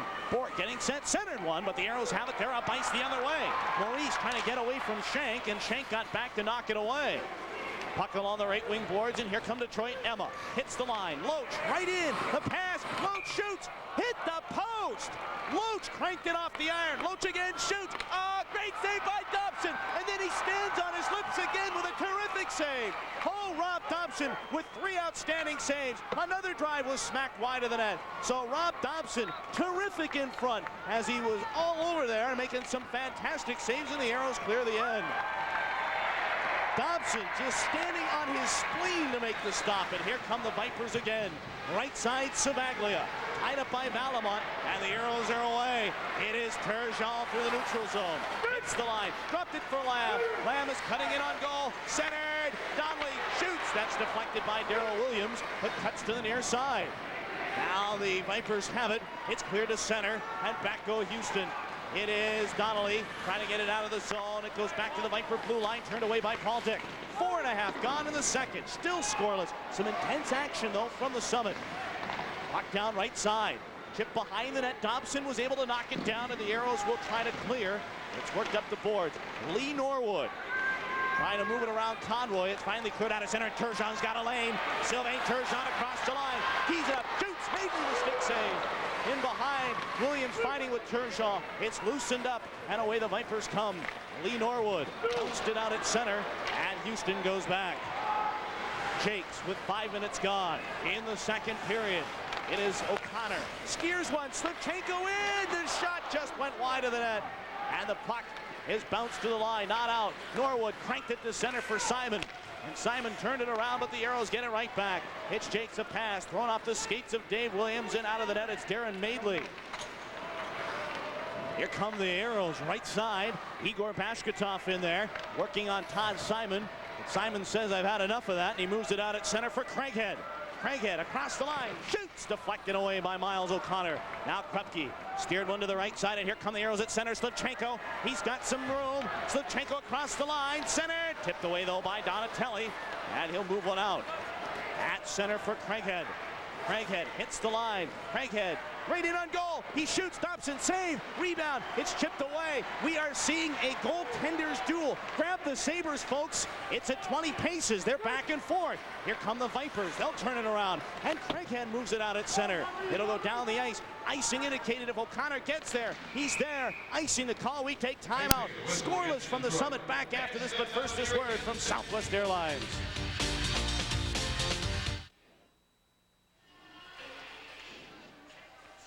Back at the Summit, no score as Lonnie Loach, the third scorer on the team for Detroit, puts one off the crossbar. He'll get another crack at it right after that. But I tell you what, close one there as it goes off the crossbar, and then right after that, a couple chances as Krupke clears it out. Dopson a little bit busy in that period, as well as Darren Madeley, who has had to make a couple saves. It's been back and forth action, a game that was not really a tight game in the first period. Definitely as he opened up even more shots on goal this period. Total 21 for the Aeros, 14 for the Vipers, 6-2 unofficially. But tell you what, a lot of action here, a lot of goaltending. Like I said, goalies at 20 paces. It's a duel. I didn't see anybody slap each other in the face. No. Here is scored Krupke right side.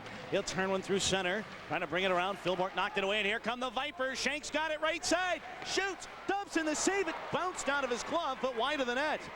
Thompson taking a look at it. Make sure that there's not a hole or anything. Puck goes down into the Detroit end. Bourque is there. Turn near side. Bounced one up the boards. Krupke held it in. Turning down, looking for Malgunas, who cuts to the net now. Yo right side. Looks for Malgunas. Yo has it in behind. Trying to center one. Hurlbut shoots, and a stick save made by Madeley. Boy, I'll tell you what. End-to-end action. Here's Townsend. A big drive. Just wide of the net. Yo, the shot. Oh, they was just hooked wide of the net. I thought maybe Yo had him beat, but it's to center. Krupke to Townsend. He'll work it into the Detroit end, and it came to the near side. Lamb trying to wrap one down for Conroy, and Bourque will fire it the length of the ice. An icing call as Valimont will hustle back. 12:37 to go in the second period. A scoreless hockey game. More IHL action, and I do mean action, right after this.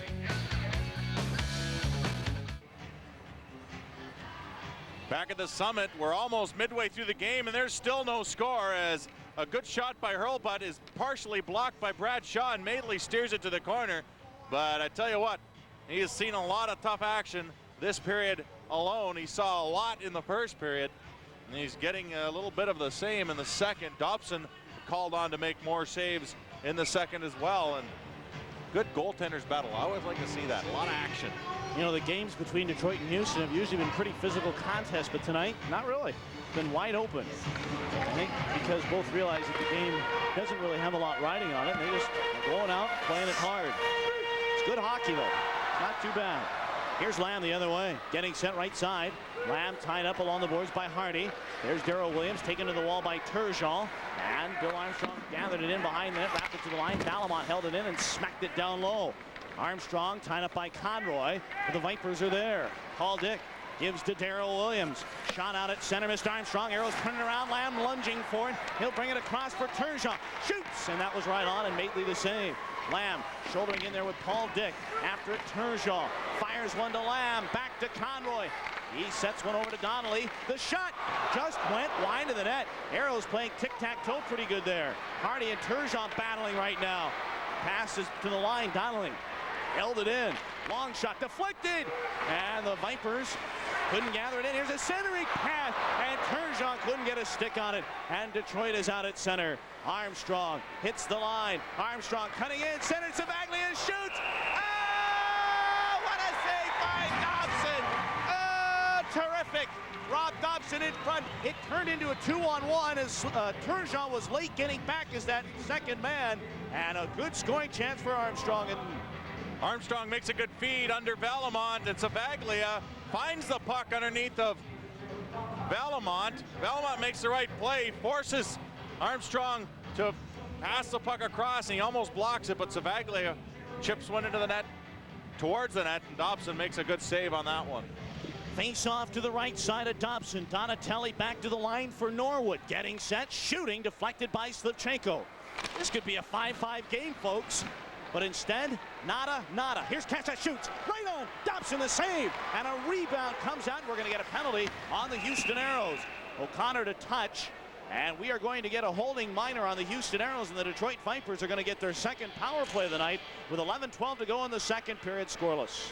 Steve Jakes in front of the net, holding on to John Craighead, who was causing a lot of trouble in front of that net. Jakes will get the gate as he goes for 2 minutes. A good shot by Kessa, right up high, looking for the top corner. Dobson's a big man, and even when he drops to his knees, covers a lot of net, drops to his right knee there, and still has his shoulder up, makes a good save.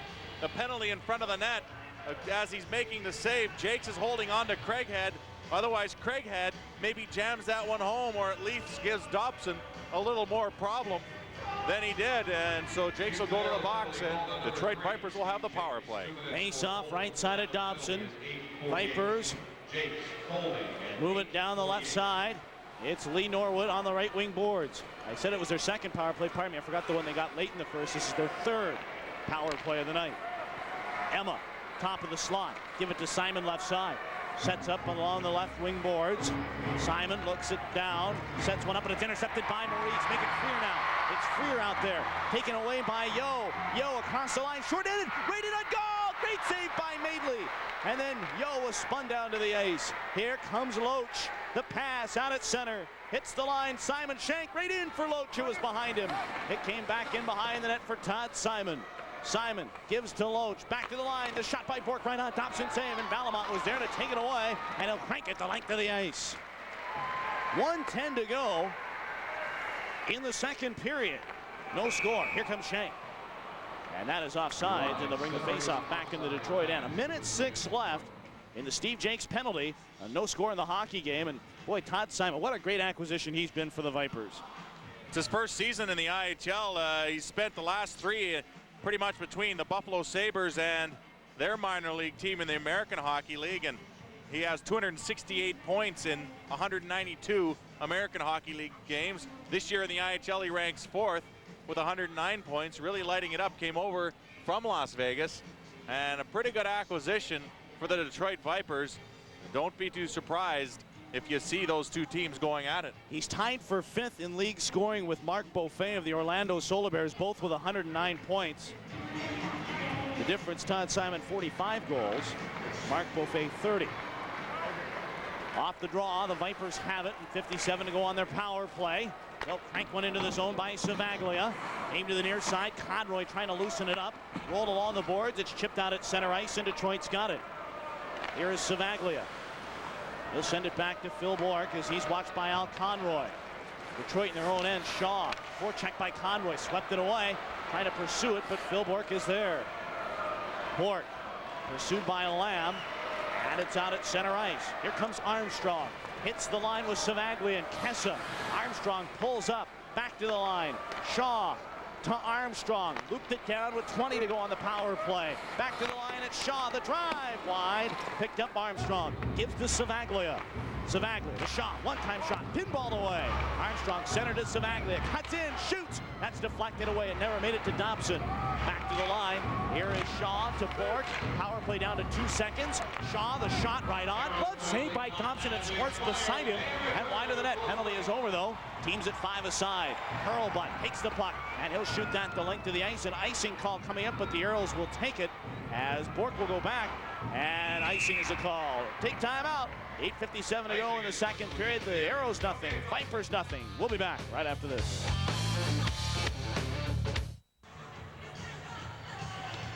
Vipers and Aeros scoreless.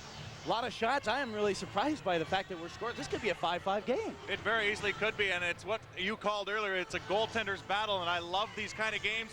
A lot of action in front of the net, a lot of good open end-to-end rushes. That's just what hockey's all about, and I love to see it. Face off to the right side of Rob Dopson. And waiting here to get the draw between Mark Donatelli and Mike Maurice. Aeros have the Vipers 5 goals on 37 opportunities. That's against the Aeros this year on the power play. Puck is shot out at center ice. And Detroit shoots one in. Back goes Houston Jakes, pursued by Donatelli, who crashed and burned in the corner. Aeros Jakes gives to Malgunas. It's back out at center. Paul Dick turned it around. Pass right side for Shank. And it's cleared right back out at center as Detroit will go back. That kind of stat rate there that you saw is somewhere around 14% on the power play, so the Aeros showing some success. Here come the Aeros, right in. Maurice shoots, right on Madeley, save, rebound, they score! Steve Jakes snipped up the rebound. Aeros get the first goal of the game. It's a 1-0 hockey game. Well, the way to stick to it, the Aeros jamming in there. Maurice gets a shot, and Madeley makes the save, but the puck drops out from under his arm, and Jakes is there to jam his third goal home of the year. It's kind of a breakaway as Maurice jams one up high. Madeley the save, but just can't reach the rebound. That's why the coaches say, drive to the net, you're gonna get rewarded, and Jakes does as the puck drops right out in front, and all he has to do is pound it home. A good goal by the Aeros. It's taken them over half the game to get the first goal of the game. It's a 1-0 score. And the Aeros now will set up at center with Lamb, Conroy, and Turgeon. As Houston takes the 1-0 lead. Right side, Conroy dumped it in. Back goes Mark Hardy. Turning in behind his net, is tipped away by Lamb. Turgeon knocked it down, and here come the Vipers. Hardy floats one into the Aero end. Loach pursued. O'Connor is there. He's tied up by Loach. Aeros have it. Jake's trying to clear. Here is a puck picked up as Maurice gets the only assist, and Jakes has the puck. Steve Jakes turns the puck out to the right side for Al Conroy. Hits the line. Conroy dropped it back. Turgeon's in with a shot. Hit the post. He had Madeley beat, but he cranked it off the iron, and it's out at center. Oh, man. Well, the Aeros jerseys won't be wrinkled because the iron has been on all night. That's all they've been finding. Puck is back out at center, and the Aeros turn it around. Slivchenko give to Bashkatov, cutting right in on goal. He shoots. Madeley save. Rebound. Oh, Darren Madeley made a terrific save there. He had to make a good one. Puck out at center. Donnelly takes the hit to Armstrong, but Phil Bourque flies in now. Bourque centered one, but Dopson was there, and the Aeros steer one up ice. Slivchenko gallops to center. Brings it across the line. He's belted along the boards, and Brad Shaw goes back. Shaw trying to spin away from Freer. Under 7 minutes to go, and the Aeros lead it 1-0.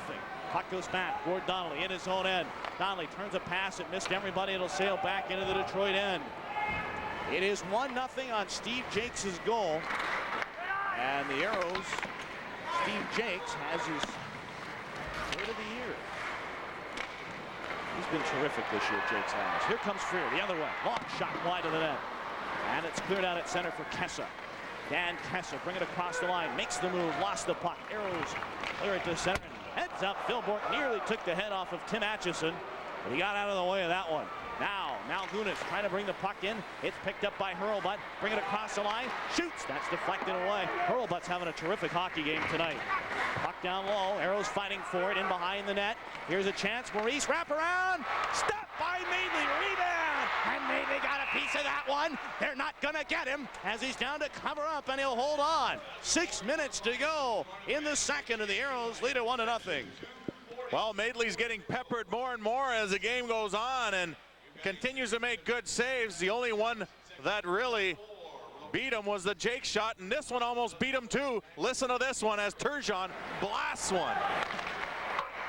Ouch. That's a sound of iron, and I tell you what, I know it's vulcanized rubber hitting it, but you can just tell by the sound of that it was a shot that had a lot of velocity on it. when the players let Turgeon wind up from that distance, they don't realize the kind of shot he has, and boy, and he blasted. That's a mistake a lot of teams have made this year. Let me let the fans in on a secret. Everybody thinks when they hear that doink sound, it's the puck hitting the post. It's actually the goaltender's heart sinking to the bottom of his stomach, especially when Turgeon's barreling down. That's what that real sound is. I heard you have it a few times, Greener. every time you describe a play like that. Yeah, I think I got a joke, and all I hear is doink. Here come the Vipers out at center. Pass left side, Shank. He's got Williams cutting in. Williams shoots. Oh, and he flipped it wide of the net. He had Dopson down, and he missed the net. Loach can't play it. Shank, left side, centered it, but the Aeros are there. Vipers have had their chances, and either Dobson's just been stellar or they've missed the net. They've also found the pipe a couple of times as well. Norword with 5:25 to go. Shoots one to center. Oh, heads up. That went into the penalty box. Almost took the head off of an IHL off-ice official. You know, I can't remember which rink it's in, but there is an off-ice official who wears a helmet in the penalty box. They're, of course, there to open and close the gates for the players and everything. And Bobby Walton. That's who's in the penalty box there, the off-ice official. Great pass by Shank to feed across to Williams, and just misses the open side. Boy, I think he was licking his chops a little bit as he saw a lot of open net on the top part of the net, and he just fanned on the shot and missed the open side. That's like parachuting out of an airplane and missing the earth. Well, if Dopson was over there, it would have been interesting to see if that shot was on net, whether he'd have stopped it or not. He had his pad up and his glove ready, but good missed opportunity by the Vipers. Puck is back in the Aero end. Houston trying to clear, and they'll move it up ice. Freer, give to Bashkatov. Egor Bashkatov hits the line. Bashkatov flying down right wing, looks in front. Bashkatov tied up by Paul Dick, and down he went. A penalty coming up to Paul Dick, and we'll bring you the Aero power play when we return. 4:55 to go in the second period. It's the Aeros 1, the Vipers no score. We'll be right back.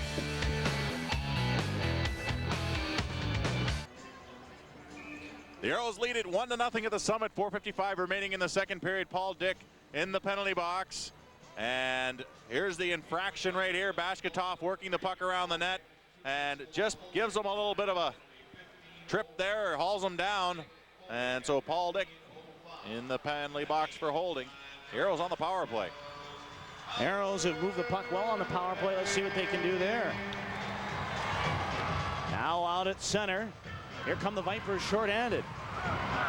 It's turned away, and the Aeros bring it out at center. Across the line, it's Maurice. Cutting right in on goal on the power play. He turns it, but the shot blocked and turned away. Out at center ice. Dan Kessa across the line, moves it right side, trying to get in on goal. That's chipped away.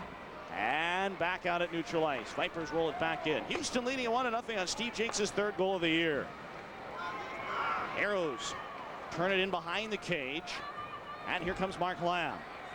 4:13 to play in the period. A goal here could be huge for Houston in a game like this. Across the line, Hurlbutt steers one left side for Yo. Mike Hill looking in front. He'll crank one to Bashkatov, but he could not find the handle, and the Vipers will smack it the length of the ice. Out of the net, Rob Dopson.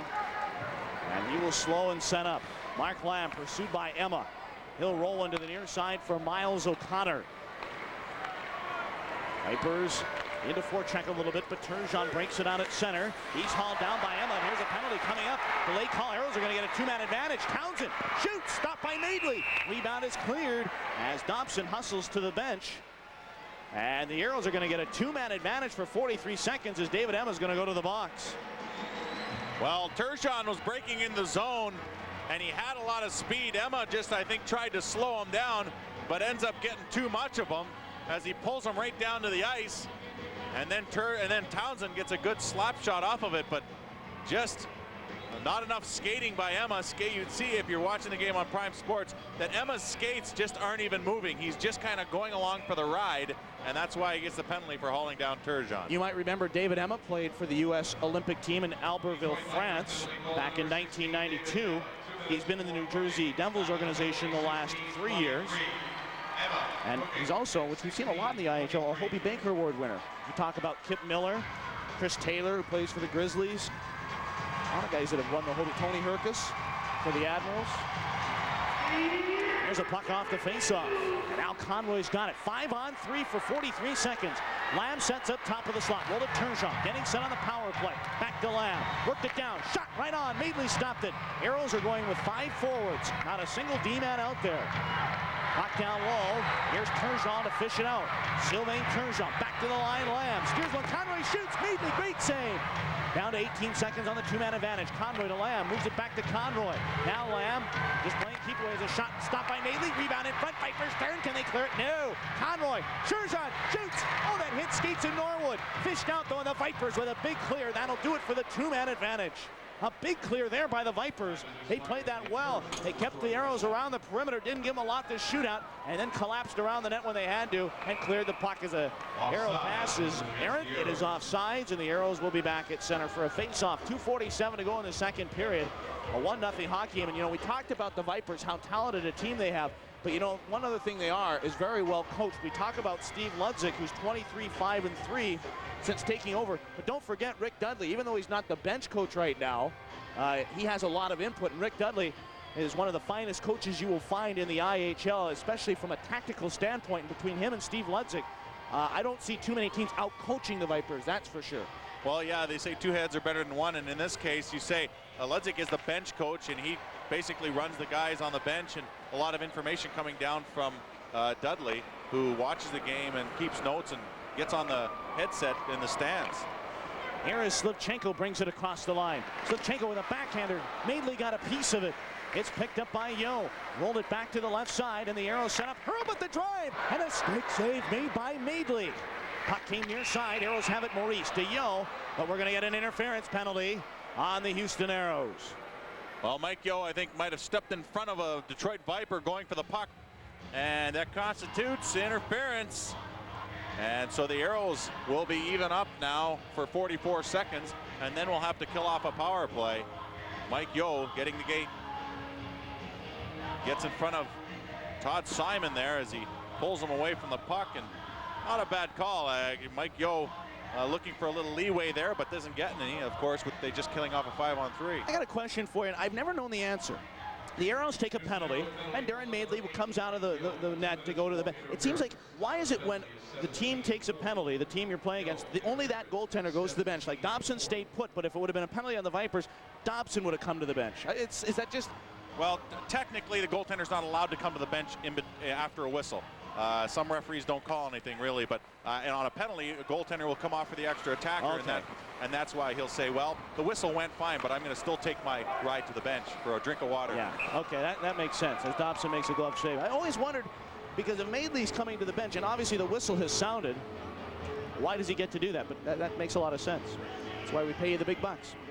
Fans, it's that time of the year again. The second annual Terry Ruskowski Charity Golf Tournament benefiting the Houston Aeros Charities and the Muscular Dystrophy Association is coming up. Tournament will be held Monday, June 24th. For more information, you can call the Aeros Charities at 621-2842. If you want a name to ask for, the Tag Man, David Taglarino. You gonna go smack the seat around on that tournament? I'm gonna smack the seat around all summer. Alrighty. Oh. I'm coming after you, Greenie. I hear it's not very humid here. No, here's a puck in front shot. They score! Danny Shank! And boy, the Vipers weren't sure, and there's Danny Shank's 50th of the year. Well, they grabbed the puck for him, and you're right, they weren't sure. They were still jamming away at it, but referee didn't warn. Points to the net, indicating the goal. The light did come on, and so Daniel Shank will get his goal. He intercepts a pass here, gets it back, and puts it right upstairs. A nice goal. Gives his stick a little kiss on both sides and says thank you very much.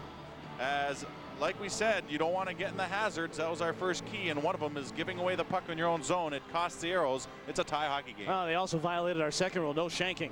Yeah. And that was yours. I can't believe you didn't think of that.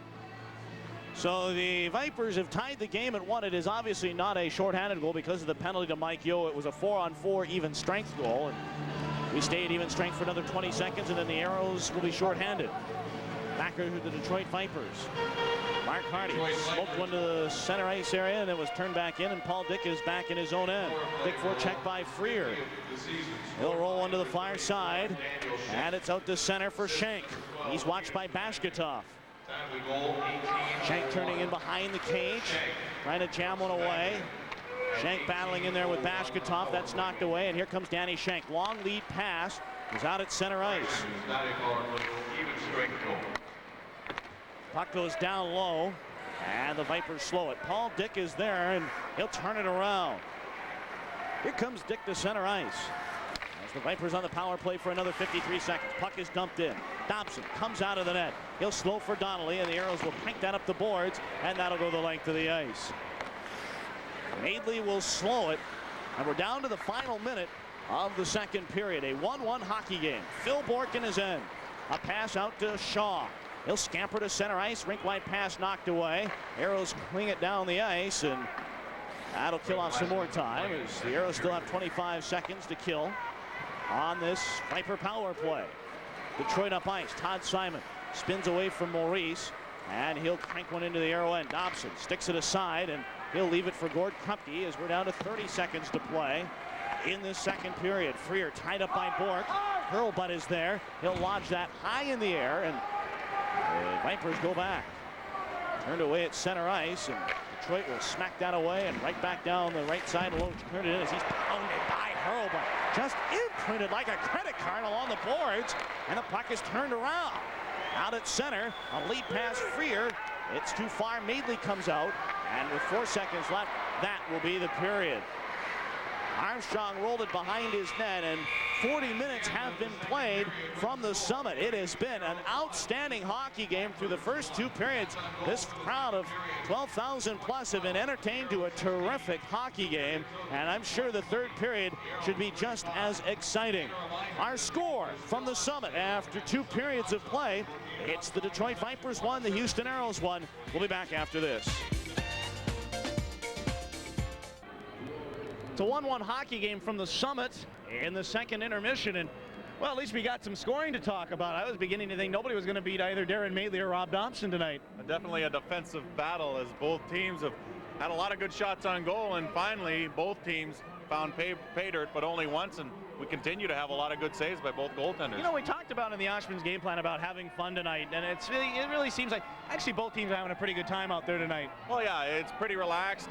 Both teams just doing some good skating, some good back and forth action, and there's not a lot of pressure on both teams right now. They're just out there playing, they're not playing pond hockey, but they're playing hockey and having a good time at it. Shinny, it is not. Now, we talked about how well the goaltenders, Darren Madeley and Rob Dopson, have been playing, and as we look at the highlights, take a look at some of these saves from the period. Well, yeah, and then here's a good shot of Mike Yeo breaking in there and getting a good jab away at one, and he actually even tries to get the rebound as he jams away at it. Madeley following him very well and making a good save on that one, and then on a 2-on-1, Armstrong will feed it underneath Balamont's stick, and Savaglia will jam one in, and Dopson holding his ground and catching it in the crook of his arm there, making a good save as well. And then the goal as the Aeros go up 1-0. Maurice with a shot, the puck will drop down, and Jakes will come in there and score his 3rd of the year as he jams in the rebound. A great job, but it doesn't stay that way as Jakes gets it from Maurice and Malgunas to lead at 1-0. It doesn't stay that way as Daniel Schenk will get a pass, intercept it, give and go, and he'll jam it upstairs and get his 50th goal of the season. Daniel Schenk, we talked about in our opening in the Oshman's game plan, gets a give and go from Savaglia and puts it right upstairs. A good job, intercepts a pass, gets the assists on Savaglia. It's a 1-1 hockey game. And then he kisses his stick. Does he sleep with that thing? I don't know. He does that. It's a habit. He does that a lot when he scores. So if you're going to score 50 goals, he's got to thank somebody. Yeah, if you're going to score 50 goals, you know what? Sleep with it. I don't care what you do. If you're going to put the puck in the net like that, and you know, I will say this, you know, Danny Schenk, who's been maligned at times about the on and off the ice problems, but the bottom line is the guy puts the puck in the net. He does it frequently, and that's why he continues to be a factor in the IHL. And I think that's why they reacquired him in Detroit. They want to make a run for that Turner Cup, and he'll definitely be the kind of guy that'll help him do it. All right, we're tied at 1, and we'll have more from the Summit right after this. Welcome back to the Summit, everybody. The Vipers and the Aeros are tied at 1, and boy, I'll tell you what, 11,000, well, actually 12,000 plus here tonight, enjoying the regular season finale. And I think Steve Patterson summed it up pretty well in his interview, talking about how great the fan support really has. And I know we've talked about it. And, you know, I think in the back of the minds of a lot of people, they're already starting to think a little bit about next season. And I think, you know, September is going to come around in a real hurry. Oh, I think so too. And it really says a lot about the people in Houston to support a team that has had its troubles this year, and they're 4th in the IHL this year in attendance. And I tell you what, last year they had a good attendance, and everyone said, well, you know, that's their first year, everyone's excited about it. Well, they proved that it wasn't just a stat. They proved that they do like hockey down here and they want to support it, and they've done a great job with it. Not just an aberration. What is not an aberration either are our second period stats, and they are brought to you by your local Texas Jeep and Eagle dealer. 35-20, the Aeros out shooting the Detroit Vipers, and that would translate into 34 Darren Madeley saves, 19 Rob Dopson saves. Both teams 0 for 4 on the power play. Face-offs relatively even, penalties really even. You know what? This is an even hockey game. The only thing that is uneven is the shots, and the Aeros, who usually average 31 shots per game, have 35 shots already, so they're really putting the pucks towards Darren Madeley, and he's holding them in there. All right, let's take a look at the scoring summary of the hockey game, brought to you by Columbia HCA, and no goals scored in the first period. Darren Madeley, 19 saves on 19 shots. Rob Dopson stopping all 8 shots that he faced in the opening stanza. The second period, though, we see some scoring. Steve Jakes getting his 3rd of the year from Mike Maurice and Kevin Malgunas at 11:41. Aeros had a 1-0 lead, but then with 2 minutes remaining in the second period, Daniel Shank notches his 50th goal of the season. Peter Savaglia getting the only assist, and the game is tied at 1 heading into the third period, and that's what we'll bring you next. Third period action. The final third period of the 95-96 season is next. We invite you to stay with us. We'll be right back. Vipers 1, Aeros 1, as we are ready for the commencement of the third period. And it's kind of a bittersweet moment here, if I could reflect just a little bit. Greener, you know, it's been kind of a sad year. I mean, I'm glad that it kind of comes to an end in one sense after the struggle this year, but in another sense, you just hate to see any season come to an end. But, you know, that just means good things for next year.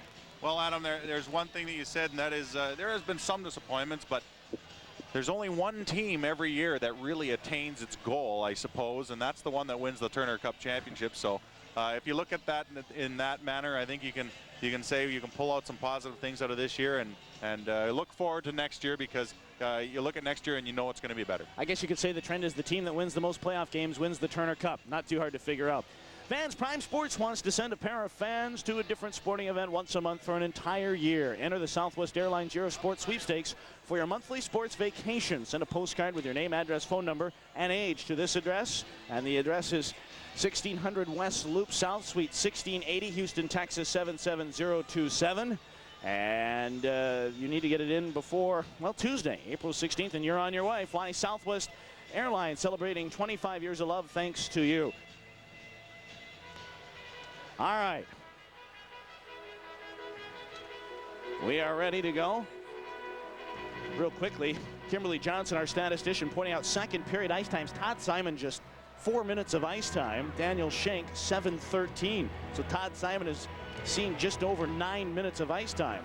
This is a guy that normally at this point probably would have about 20 minutes of ice time. Getting a little rest for the playoffs coming up. Is he going to be a factor or what? That's what Detroit hopes for. Yep, they hope everybody can step up. Like we said, they had the early exit last year against Kansas City in the first round, but everybody had the surprise exit when they took on the Blades. Here's a chance for David Williams cutting in, and it's swept away and back down the ice. The Aeros this year are almost 500 when tied after 2 periods. They're 5, 6, and 3. So hopefully they can even that one up with a win here. Ron Craighead dumped the puck into the Aero end. Out to the near side, Donatelli. He's bumped, and Krupke turns it around. Conroy, right side, will move it up ice. Al Conroy steered one out at center. Phil Bourque is belted by Yo, and he felt that one from here to Detroit. Puck goes down the ice as Madeley makes the save. Here comes Brad Shaw. He'll fire the pass to the far side, and Bourque going back. He's worked on by Townsend. Bourque staying with the puck and then hauled down by Graham Townsend, and a penalty coming up to the Aeros. Townsend knocked him down, and now Craighead goes after Yo. Craighead went after Yo, and now Townsend gets in here. Craighead wants to fight Townsend, and then Donnelly comes in there. Donnelly wants to fight Craighead, and here we go. Donnelly Donnelly wailing away. This has been a very passive hockey game, but boy, it's erupting now. Well, Donnelly getting up there for Yo. That was just a cheap shot by Craighead, and that's the kind of player he is. And I tell you what, I don't like to see that. It was a good clean hit at center ice, Yo on Bourque, and then Craighead comes in there and sweeps the legs out from Yo. And now Craighead is the kind of player that... Oh, and then he hits the linesman. Well, he's going to be finding himself. See, right now, the Aeros really, if they lose, as far as suspensions are concerned, don't lose very much. But Detroit Vipers, on the other hand, have a lot to lose if they start losing players for the playoffs. And Craighead baiting the crowd here. Well, Craighead is not as big a factor that they would need in the playoffs, but nonetheless a guy you want in there for the playoffs, and he could draw himself a couple of games for pounding a linesman. Although, tell you what, Donnelly might get a third man. Well, he could get in there, even though there was no one really in on Craighead, but we'll see what happened. Originally, the hit on Bourque, it was he blindsided him, but it was still a clean hit, a good hard hit, and Bourque was looking for a penalty, didn't get one. And then in the corner, as Yo has the puck, you see, look at the leg right up underneath of Yo, and that smart's coming down on the ice like that. Townsend will get in there, Craighead will get his stick up, and then eventually, when they try to separate him, then Donnelly comes in. That's why I don't think it's a third man, because right now, Craighead is all alone, and Donnelly comes in, and Craighead doesn't really have anyone. That's why. So Townsend comes in there, and he hauls down Bourque, and so it's a delayed penalty, and then Craighead gets the puck. It's stolen by Yo, and as soon as Yo touches the puck, the whistle goes, but right after that, Craighead in there sweeps the feet out from Yo, and then the pandemonium starts right after that. So we'll try and sort this out. I'm not sure what's going to happen here. Donnelly will obviously get 5 for fighting, maybe more. Townsend, obviously the original penalty, probably for hooking, and Craighead probably 5 for fighting, and he might get more after he tried to pound away at Donnelly. He wasn't really hitting him. He was hitting the referee, or the linesman, I should say. So he might get more than just 5 for fighting, and we'll have to wait and see how this one's been called. Well, like we said, it's been passive, and Steve Ludzik, the head coach of the Vipers, knows that maybe things are going to change a little bit. Well, the thing is, there have been some good, clean hits in this game. Craighead gave Jakes a good hard hit along the boards, and of course, Lonnie Loach got hammered along the boards, and I'm not too sure. I think it was Mike Hurlba, but I'm not sure who laid the hit on him. And then that big hit at center ice by Yo on Bourque, and Craighead retaliated in the corner on him, and so we'll see 351 penalty minutes by Craighead this year, and there's no doubt about what his job is on that team, as he definitely leads the team in penalty minutes. Let's pick up the public address announcement from Tom Franklin. 44, John Craighead. 2 minutes for charging, 5 minutes for fighting, and a 10-minute misconduct. A 2, 5, and a 10 to the Houston Aeros, number 21, Graham Townsend, 2 minutes for hooking. To the Houston Aeros, number 34, Gord Donnelly, 2 minutes for charging, 5 minutes for fighting. Time of all penalties, 1:10. So the extra 2 minutes go to Gord Donnelly. With 1:10 gone in the third, we're tied at 1. Dave Tippett wants to know why John Craighead's not kicked out of this game for hitting the linesman. I think that's exactly what Dave Tippett's asking him. Well, I don't know what happens in that situation. Do you send a tape to the IHL, or does it have to be originally called by the referee in the game? I'm not sure. I tell you what, if I was a linesman and someone was wailing on me when I was trying to separate a fight, I would have something to say about it. Oh, well, John Craighead's going to get away with it. And after what we saw from Nick Van Exel and Dennis Rodman this year, I don't know, folks. Well, he earlier on this year had a 10-game suspension, which was whittled down to maybe 2 or 3 games. I'm not sure. I can't remember. I think it was 6. It was, yeah, it was whittled down a little bit though. So he is no stranger to the suspensions. People still having fun in the building though, as it's still a tie hockey game. It's still a close one. So any penalty here is an important one, as Townsend will have the penalty, the original one, and that's the only one that will really stand as the penalty on the board. Yeah, and I should mention that obviously the big difference, Craighead's not trying to hit the linesman. you know, Dennis Rodman and Nick Van Exel clearly going after the officiating. I want to make sure that John Craighead's not that kind of guy. He's not going to go after a referee. Yeah, he was trying to get through the linesman to Donnelly, but in the process appeared from, at least from here, that he was given a couple smacks to the back of the linesman. All right, with that said, a power play for the Vipers and a false start, and now the referee wants to come over and talk to the scorekeeper. Well, I think maybe more penalties here. I'm not sure what it could be. Maybe something said to them from the bench of Detroit, or maybe even from one of the guys on the ice. I'm not sure. No one going off, so I think he just wants to drop the puck and get the play going. That's what I wish he'd do. I was going to say, yeah, he's not the only one that wants the puck dropped. Here we go. Drop of the puck. Savaglia wins the draw, and Phil Bourque will go back. Bourque in his own net. He'll start the rush from left to right. Bourque moves it up ice. Pass down left side. Savaglia barrels into the zone as he shoots it into Arrow territory. There is Loach, chipped away by the Aeros, and Lamb shoots at the length of the ice. Darren Madeley will slow. Now Phil Bourque will move it up ice. Bourque, a pass to the right side for Bradshaw. Sends to Savaglia. He'll bring it across the Arrow line. And the Vipers in after it. Loach to the corner is bumped by Conroy. Puck came back to the line, and it's back to center ice. We're tied at 1. Just about 2 minutes into the contest, a minute 18 remaining in the Viper power play.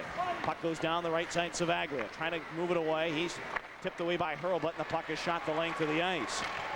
Madeley comes out to slow. Freer in to have a look at it. Madeley will just roll it over to Mark Hardy. Started the year with the Los Angeles Ice Dogs. He started last year with the Vipers, played with them as an assistant coach, a player assistant coach, and then was later traded as the puck goes down the ice. This will be an icing call on the Vipers with 17:43 to go in the third, tied at 1. And Steve Ludzik looking on. So what turned out to be a back and forth hockey game has turned a little bit rougher in the third period, as things generally do. It's going to get probably a little tighter as we go down the stretch here. You won't probably see the goaltenders having to make as many spectacular saves, as both teams will probably tighten up as much as they can defensively and want to win this game, and you might have to win it 2-1. Face off right side of Madeley. Vipers have it. It's picked up by Detroit, and it's Mark Hardy. Sends one up the left side and out at center. Down left wing, it's Emma. Crank one into the Arrow end. Now there was Valimont trying to loosen it up, but Bill Armstrong comes away with it. Armstrong trying to loop it down. It came out in front, and the Arrows are up ice. They'll shoot it right back down. Arrows penalty killing has been terrific tonight. Here's Detroit out at center. They'll fire one into the Arrow end. It'll go to the far side. Jake's trying to gather it in. He'll move behind his net. Watched by Simon, but he'll wrap that one out at center. Can Lamb get there? He's in a race with Emma. Oh, Emma nearly centered that to Lamb, but the Vipers go back. Lamb could have been in alone, shorthanded. Todd Simon, left side. He'll bring it in across the line. That is offside. He looked like he was going to drill it in. It threw off Bill Armstrong's timing, and the faceoff will come back out at center. 5 seconds remaining in the Townsend penalty. The Vipers haven't had any pressure on this power play to speak of, and the Arrows will kill this one off and then try and turn things around. The game, as we said, has slowed down just a touch, and that generally happens in the situation that we have right now, a tie hockey game, 1-1. With 16:55 remaining in this third period. Off the draw, Detroit has the puck, and it's David Williams. Watched by Slivchenko. The penalty is over. Graham Townsend back out on the ice. Mark Donatelli and across the line, springing Darrell Williams in with a shot tipped away by Krupke. And there is Townsend to rip one along the boards. It'll go the length of the ice. Back to the Viper end. David Williams takes the puck in, scooped it out at center, but intercepted by Freer, and the Arrows have got it. Right side, Gord Krupke, pounded to the wall by Darrell Williams. Lee Norwood is there, trying to bounce one ahead, and that'll go ahead for Freer. Right in the goal, he shoots, hit the post! Oh, are you kidding me, or what? The Arrows have hit more posts tonight than I've ever seen. Oh, man. Actually, between the two teams, I guess it's more like a horse race in post time. It's Clark Donatelli left side. Lost the puck. It's cleared out at center, though. 4 minutes gone in the third, and a 1-1 game. Darren Madeley slows it, and Mark Hardy is there. Hardy, the pass out to the far side. Paul Dick will move it up and shoot it into the arrow end. Knocked it away by Dopson, but it came right to Daniel Schenk. He centered one. A chance for Simon, but he had it in his skates. Fished it out, though. Simon, center. It went wide, and we've got another penalty coming up to the Aeros hurlbutt as there. We'll sort it out when we return. Timeout on the ice. 4.5 gone in the third. We are tied at 1. We'll be right back. But first, this word from Southwest Airlines. At the Summit, it is a 1-1 score as Mark Freer tries to get his 23rd of the year, but it's a game of inches, and just off the post goes that last shot. And in the box right now, Mike Hurlbutt for interference on Daniel Schenk in front of the net, who had a potential scoring chance, and now the Vipers back on the power play. And it's Mark Hardy down the right side, trying to loop one down. Worked in behind the net, Lonnie Loach. He's watched by Valimont. Puck picked up by Conroy and shot back down the ice. We've got 15:23 to play in the third period. The Aeros won, the Vipers won. Detroit on the power play, though. Pass came up to center ice. Lonnie Loach hits the line with Todd Simon. Loach cutting right in on goal. He shoots Dopson. A terrific save with the left pad. And it's picked up by Loach again. Scoops one in front. The one-time shot by Schenk is fanned on. And the Aeros are out at center. Mark Lamb just drifting left side. Gives to Conroy. And it's back down the ice. Conroy is belted by Hardy. And Detroit will clear it. Daniel Schenk. He's got it at center from Simon. Schenk across the line. He worked it over to Simon, lost an edge. It's out at center. Freer trying to chase it down, but Shaw was over there. Freer trying to take it away. He did. Freer moving in, and a penalty coming up to Brad Shaw. Mark Freer doing a terrific job there. He drew the penalty, and Shaw will go to the box, and that means the power play is over for Detroit, and then the Aeros will get 59 seconds of a power play. This appears to be more of an interference penalty than a hooking penalty, as he gets that stick in front of him, and I guess you could call it either one, but that's a perfect example of an interference penalty, even though it's called hooking, because Mark Freer was trying to go for the puck, and Shaw used his stick or his arm or any other appendage to hold him up and stop him from getting to the puck. He'll get the hooking call, but a good job by Freer on the penalty kill. Right before that, though, Lonnie Loach gets in all alone and gets a good shot off. Dopson makes a save, but the rebound dangerously out in the slot as they come in for it. But nothing doing as it's cleared, and right now we're playing even hockey. Here come the Vipers. They'll move it out at center. Detroit's goal came on a 4-on-4 situation when Schenk scored his 50th. Right side, Bourque. Cross ice pass for Armstrong. Trying to move it around. Krupke cannot. Emma comes speeding in for the loose puck, but it's taken away, and Slivchenko moves it up ice. Vadim, Slivchenko out at center ice. Worked it ahead for Bashkatov. Egor left side setting up as he turns back to the left wing. Bashkatov cutting into the slot. Bashkatov making a nice move as he cuts in around Bourque. Bourque staying with him. Now Bashkatov. The wraparound. He shoots. He scores! Perhaps the goal of the year. Egor Bashkatov gives the Aeros a 2-1 lead. What a goal! You talk about individual efforts. This one is a beauty. As Bashkatov wheels and deals, shakes and bakes, goes around the outside of the net, and he jams it home. Look at the moves on Bourque as he wheels around. Bourque tries to stay with them, and Bashkatov just goes out in front, and he backhands one right upstairs where Grandma keeps the cookies. And Bashkatov will get the Aeros a 2-1 lead.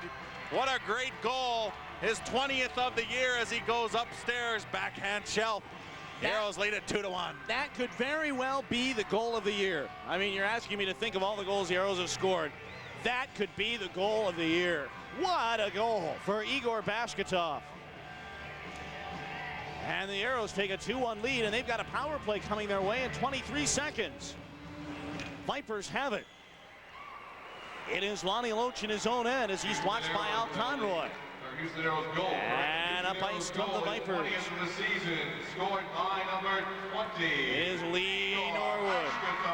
He'll bring it out at center.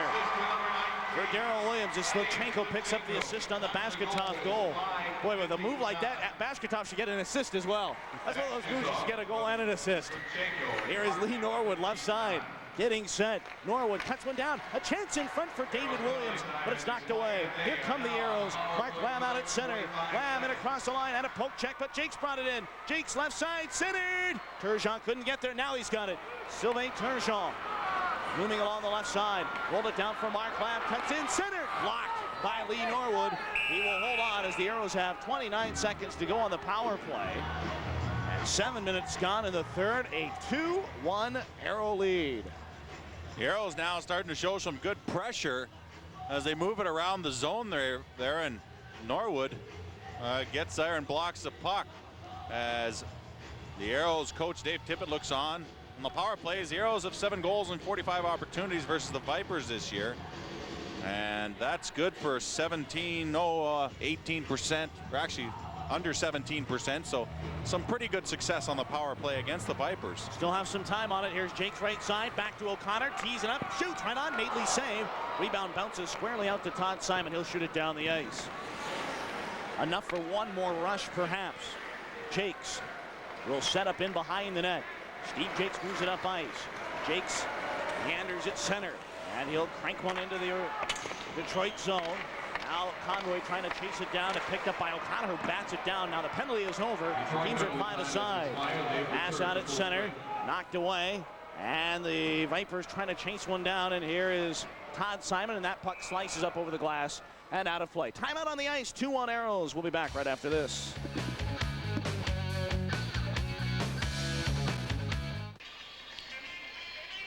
It's a 2-1 hockey game, and folks, some good news for you. The Aeros in Prime will be back again next fall. A minimum of 25 regular season games, plus some Turner Cup playoff action on Prime Sports. And you never know. Just when you thought Murphy Brown had enough of us, he wants us to have more. He's a sick man, but that's why we love him. He gets along with us so well because he's that sick man. Oh, am I going to miss him this summer? Can't wait to get back with him next year. Done a terrific job. Everybody at Prime Sports has just done an outstanding job this year, putting together a first-rate telecast. Now if they can just find some talent. Puck out at center, and it goes down into the Viper zone. 2-1 Aeros lead it. By talent, obviously, you mean us? Yeah, that's what I meant. Puck is back down, and here come the Aeros. Mike Maurice shoots it in, and a glove save made by Madeley, and he'll leave it for Shaw. Shaw turns it around, and he'll move it away. Puck is controlled by Williams, and it's shot into the Aero end.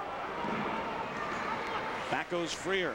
He'll turn in behind the net. 11.5 to go, 2-1 Houston. Egor Bashkatov. Oh, I'm still buzzing about that goal. Bashkatov out at center ice. Rolled the puck ahead to Slivchenko, but that is offside. Some play whistle down. And, oh, I got a second here. Mike, I thank Prime Sports, but another entity that I really need to thank is KPRC Radio.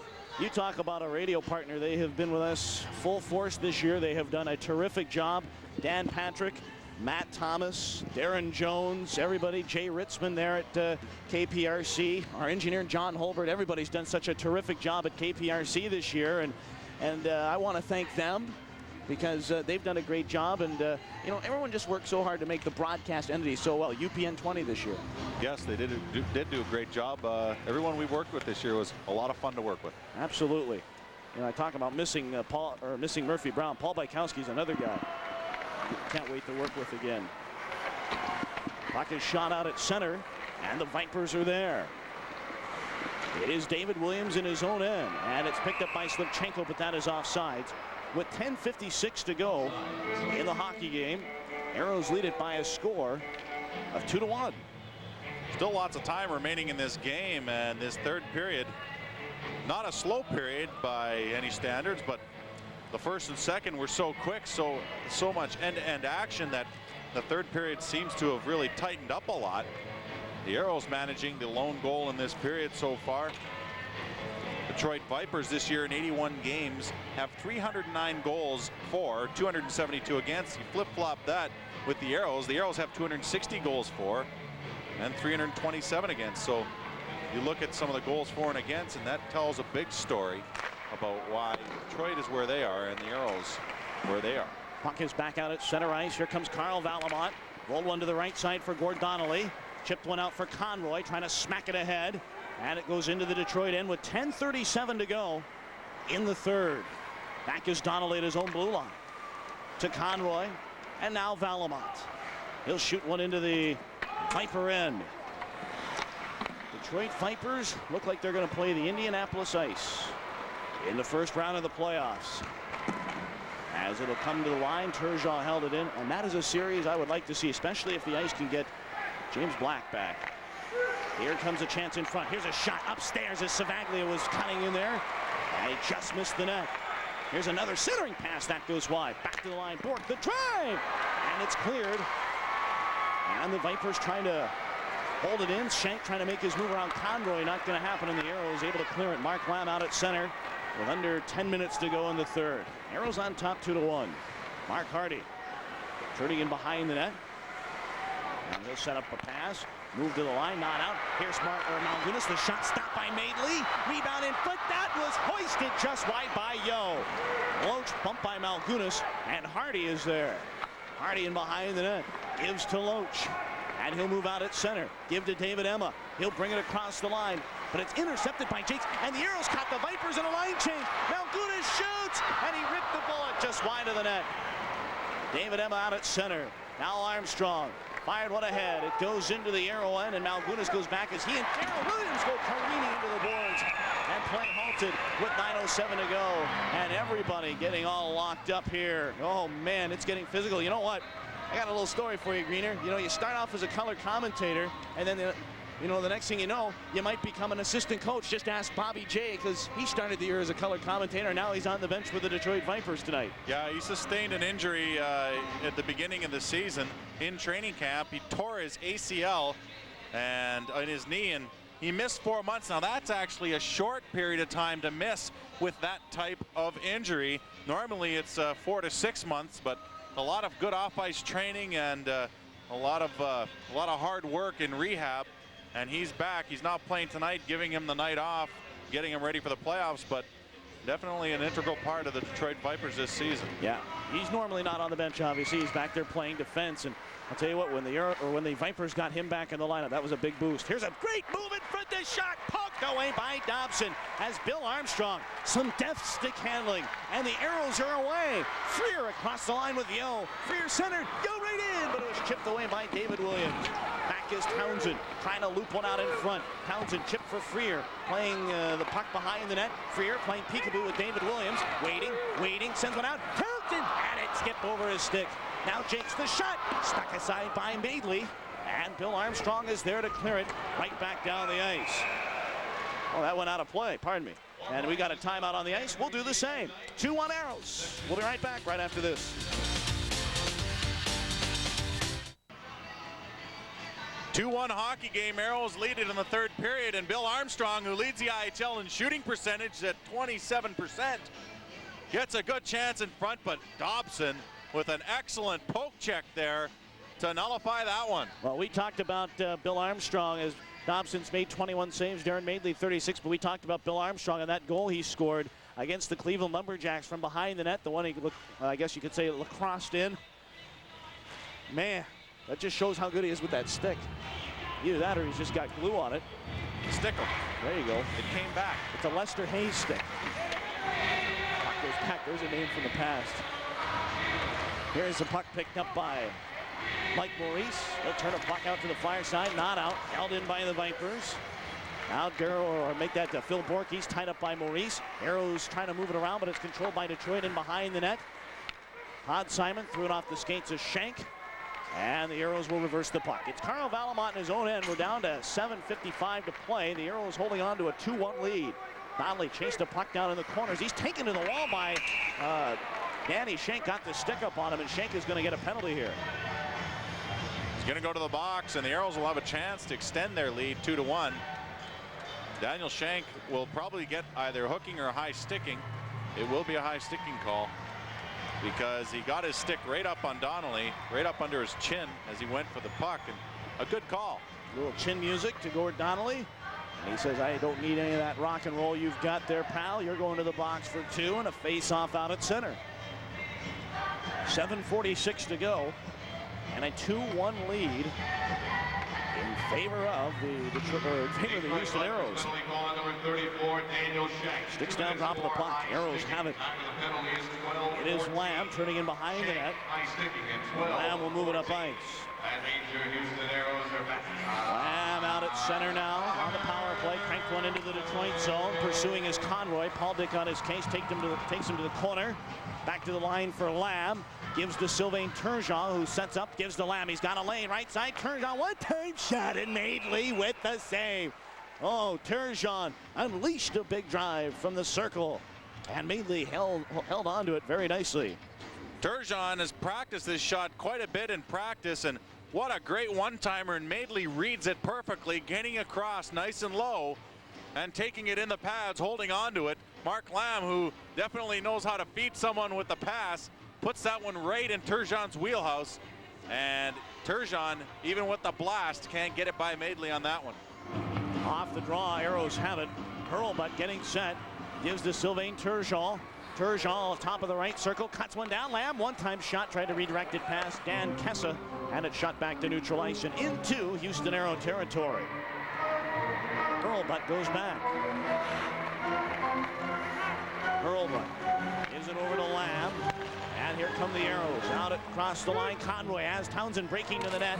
Conroy can't find him. Pass is intercepted by Simon, but he couldn't clear it. Held in by Houston. Conroy to Lamb. Belted by Simon. In there's Conroy. He's hit by David Williams, and the Vipers will take and shoot it down the ice. 52 seconds left in the Daniel Schenk penalty. 6:35 to go in the third. Aeros with a 2-1 lead. Here's Mark Freer pounded by Emma, and the puck picked up by Detroit. Shot back down by Simon, but the Aeros have it, and Valimont moves to center. Valimont trying to skate away from Simon. Got the puck into the zone. Bashkatov trying to stick it out of there. Give to Freer, moving down left wing. Freer hands the puck to Slivchenko. Slivchenko to Freer. Shoots! Madeley the save.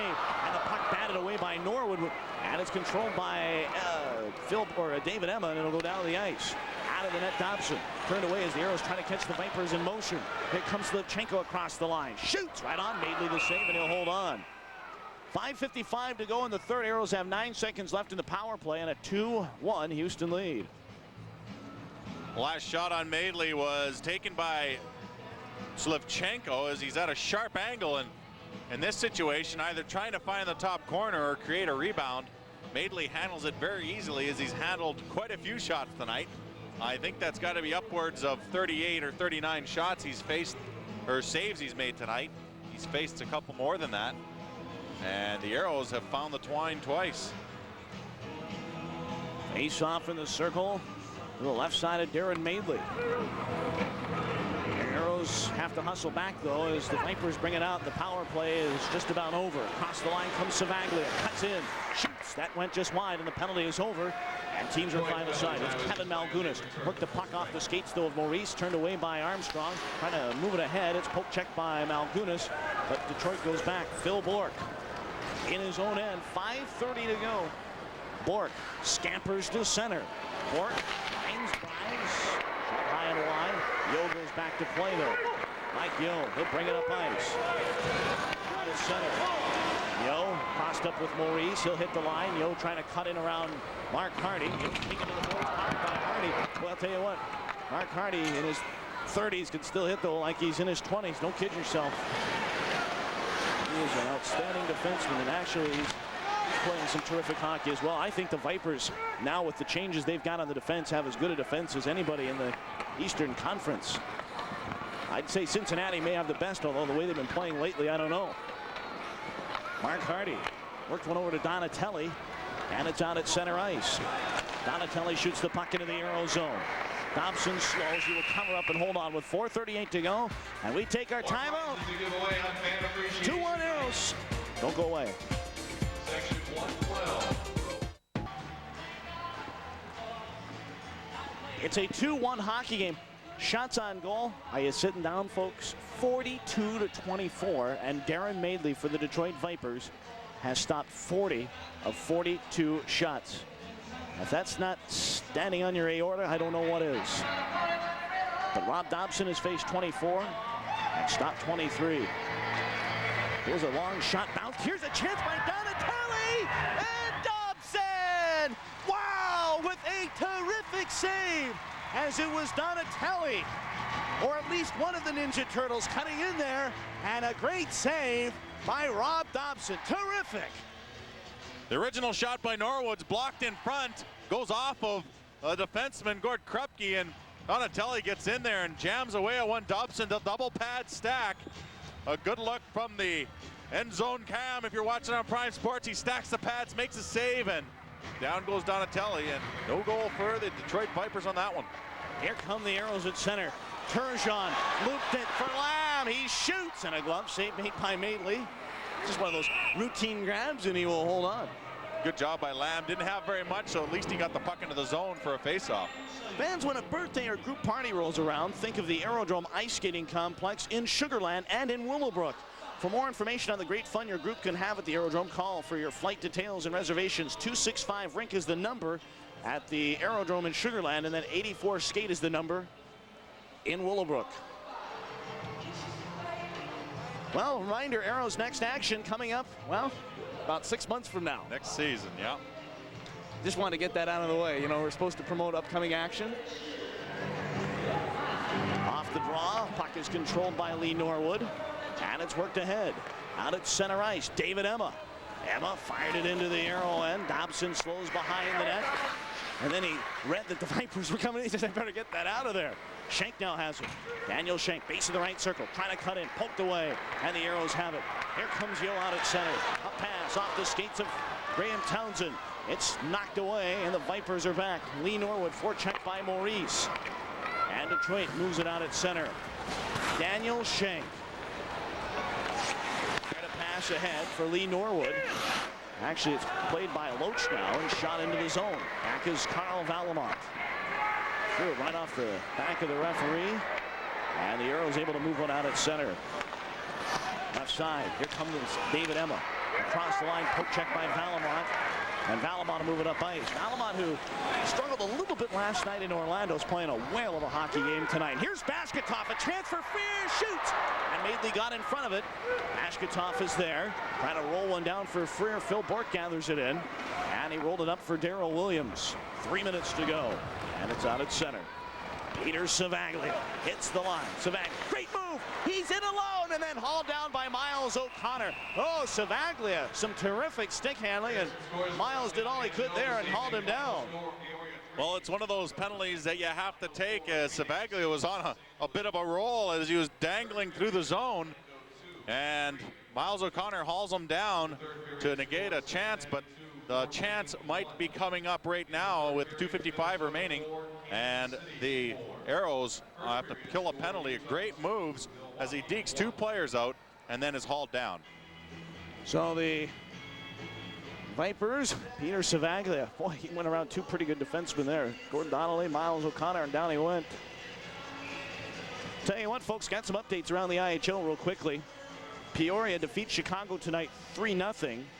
And that really doesn't mean much of anything, although we'll look at Utah 2-1 over Milwaukee. And the reason I say not much of anything, Milwaukee now officially will clinch not only the playoffs, but they clinch the top record in the it slips my mind, in the Midwest Division, with a record right now at 40-31-10.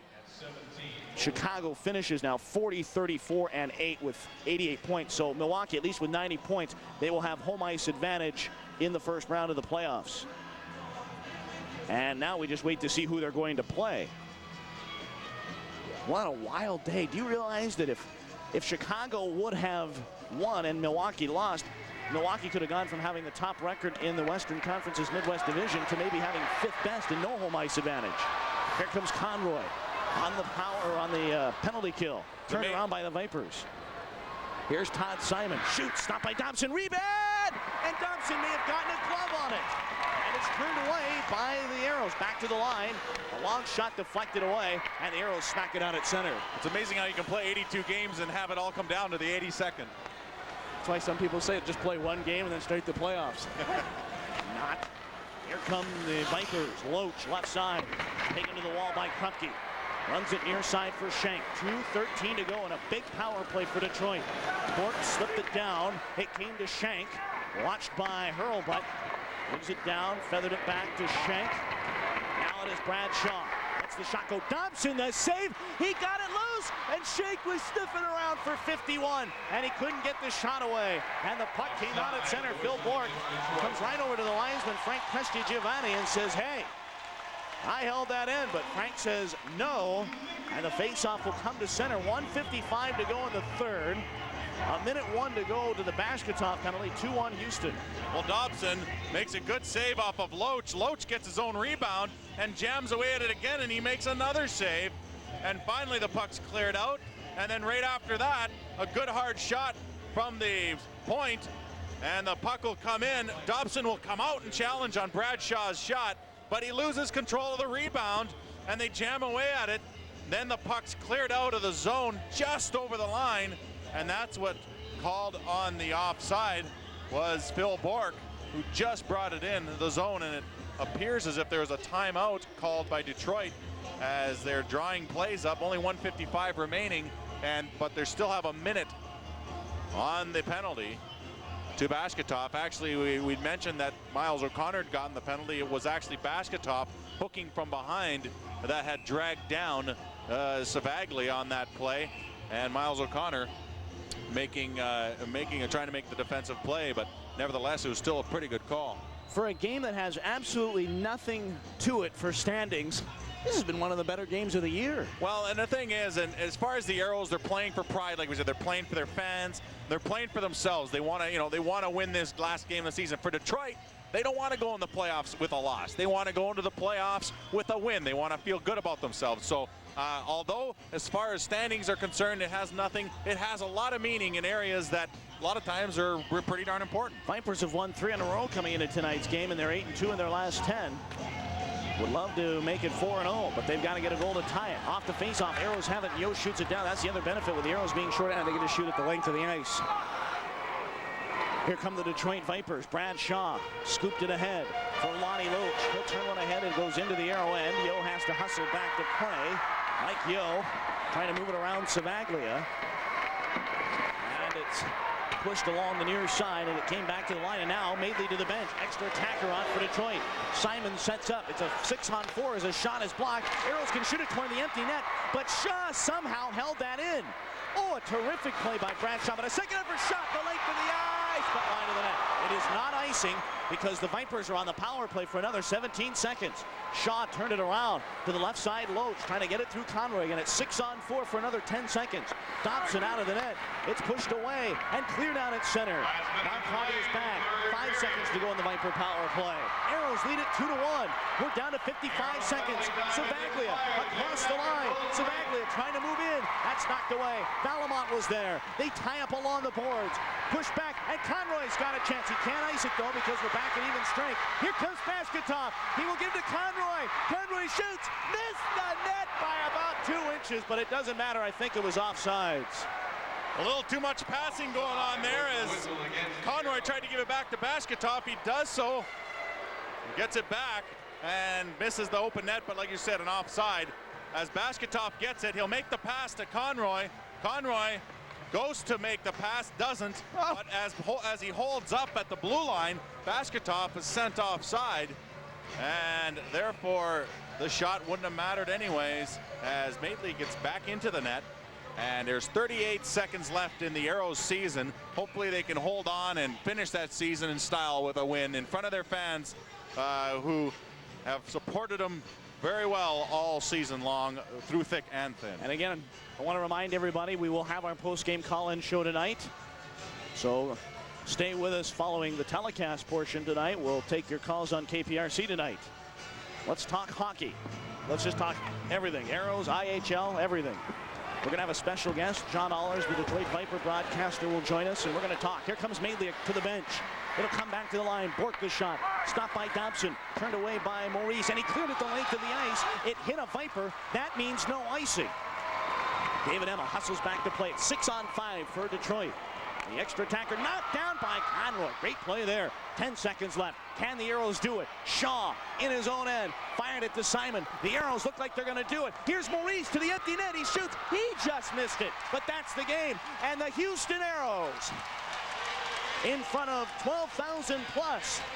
Win the hockey game, and a standing ovation. Get a load of this crowd. That's the kind of support they've seen all year, Adam, and they see it again. And I think the fans who it was a fan appreciation night appreciate the effort the Aeros put on tonight in the 2-1 win. And the Aeros will finish the season tonight, but they'll finish it on a win. All right, well, the Aeros emptying off. Rob Dopson picks up the win in fine fashion, and some of the guys staying out, and Daniel Schenk comes over to shake hands with Dave Tippett and Peter Deneen, and some of the Vipers coming over to shake hands, and some of the Aeros staying on the ice to want to talk to the fans. I think they're going to send a little message just to thank them real quickly here for the fans that are sticking around. There's also an autograph session tonight for the fans following everything here tonight. But Rob Dopson, the man tonight, faced 28 shots and stopped 27 of them. All right, well, the post-game festivities are underway, and we will return and have our post-game segment right after this. 2-1, the Aeros win it. We'll be back. You may proceed to a second corner for more honor. It's final. The Houston Aeros pick up a good win at home in front of 12,000 fans. 2-1 tonight. And Al Conroy, a very moving speech at the end of the game. Yeah, he basically went out there in the middle of the ice with a microphone, and he looked at everybody and said, hey, you guys gave us the kind of support we needed to win this year, and we did our best. We just came up short, and he made a promise to them that next season's going to be different. Next season, they're going to come out and put a better effort forward for them, and the fans appreciate it, and they have given the Aeros a great support this year. I know the Aeros had their struggles this year, but what a performance they put on tonight. Yeah, they dominated every end of the ice and outshot the Vipers by quite a large margin, and got some great plays by a lot of the guys, and it was good to see. It was good to see the Aeros put such a great effort forth.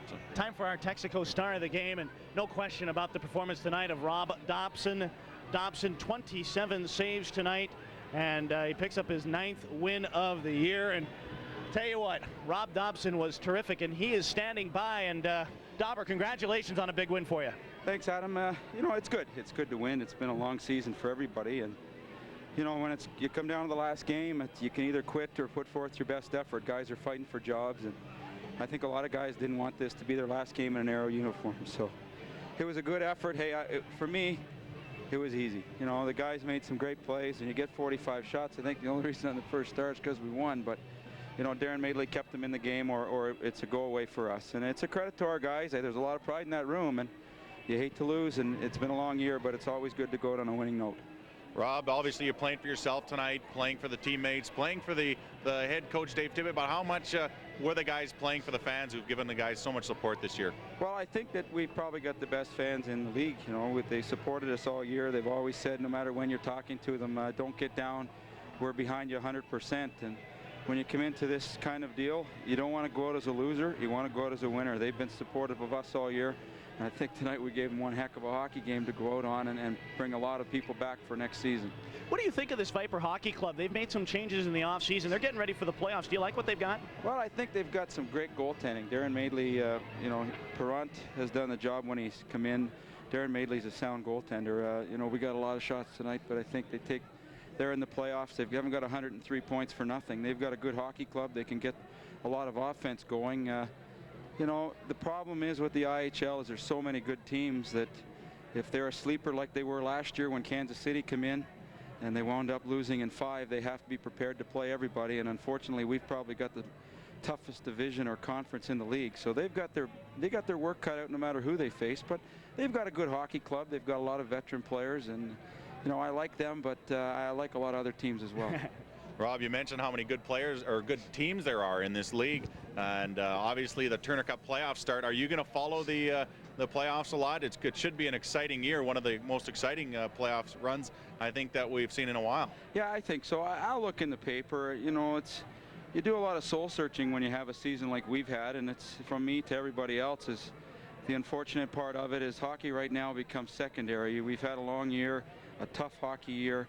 You know, you've got to kind of take the time to get your head back on straight and get prepared for September. But you're always looking in the back of the page to see who's winning. It's interesting to follow the rest of the league and see, you know, actually who wins it and what they have.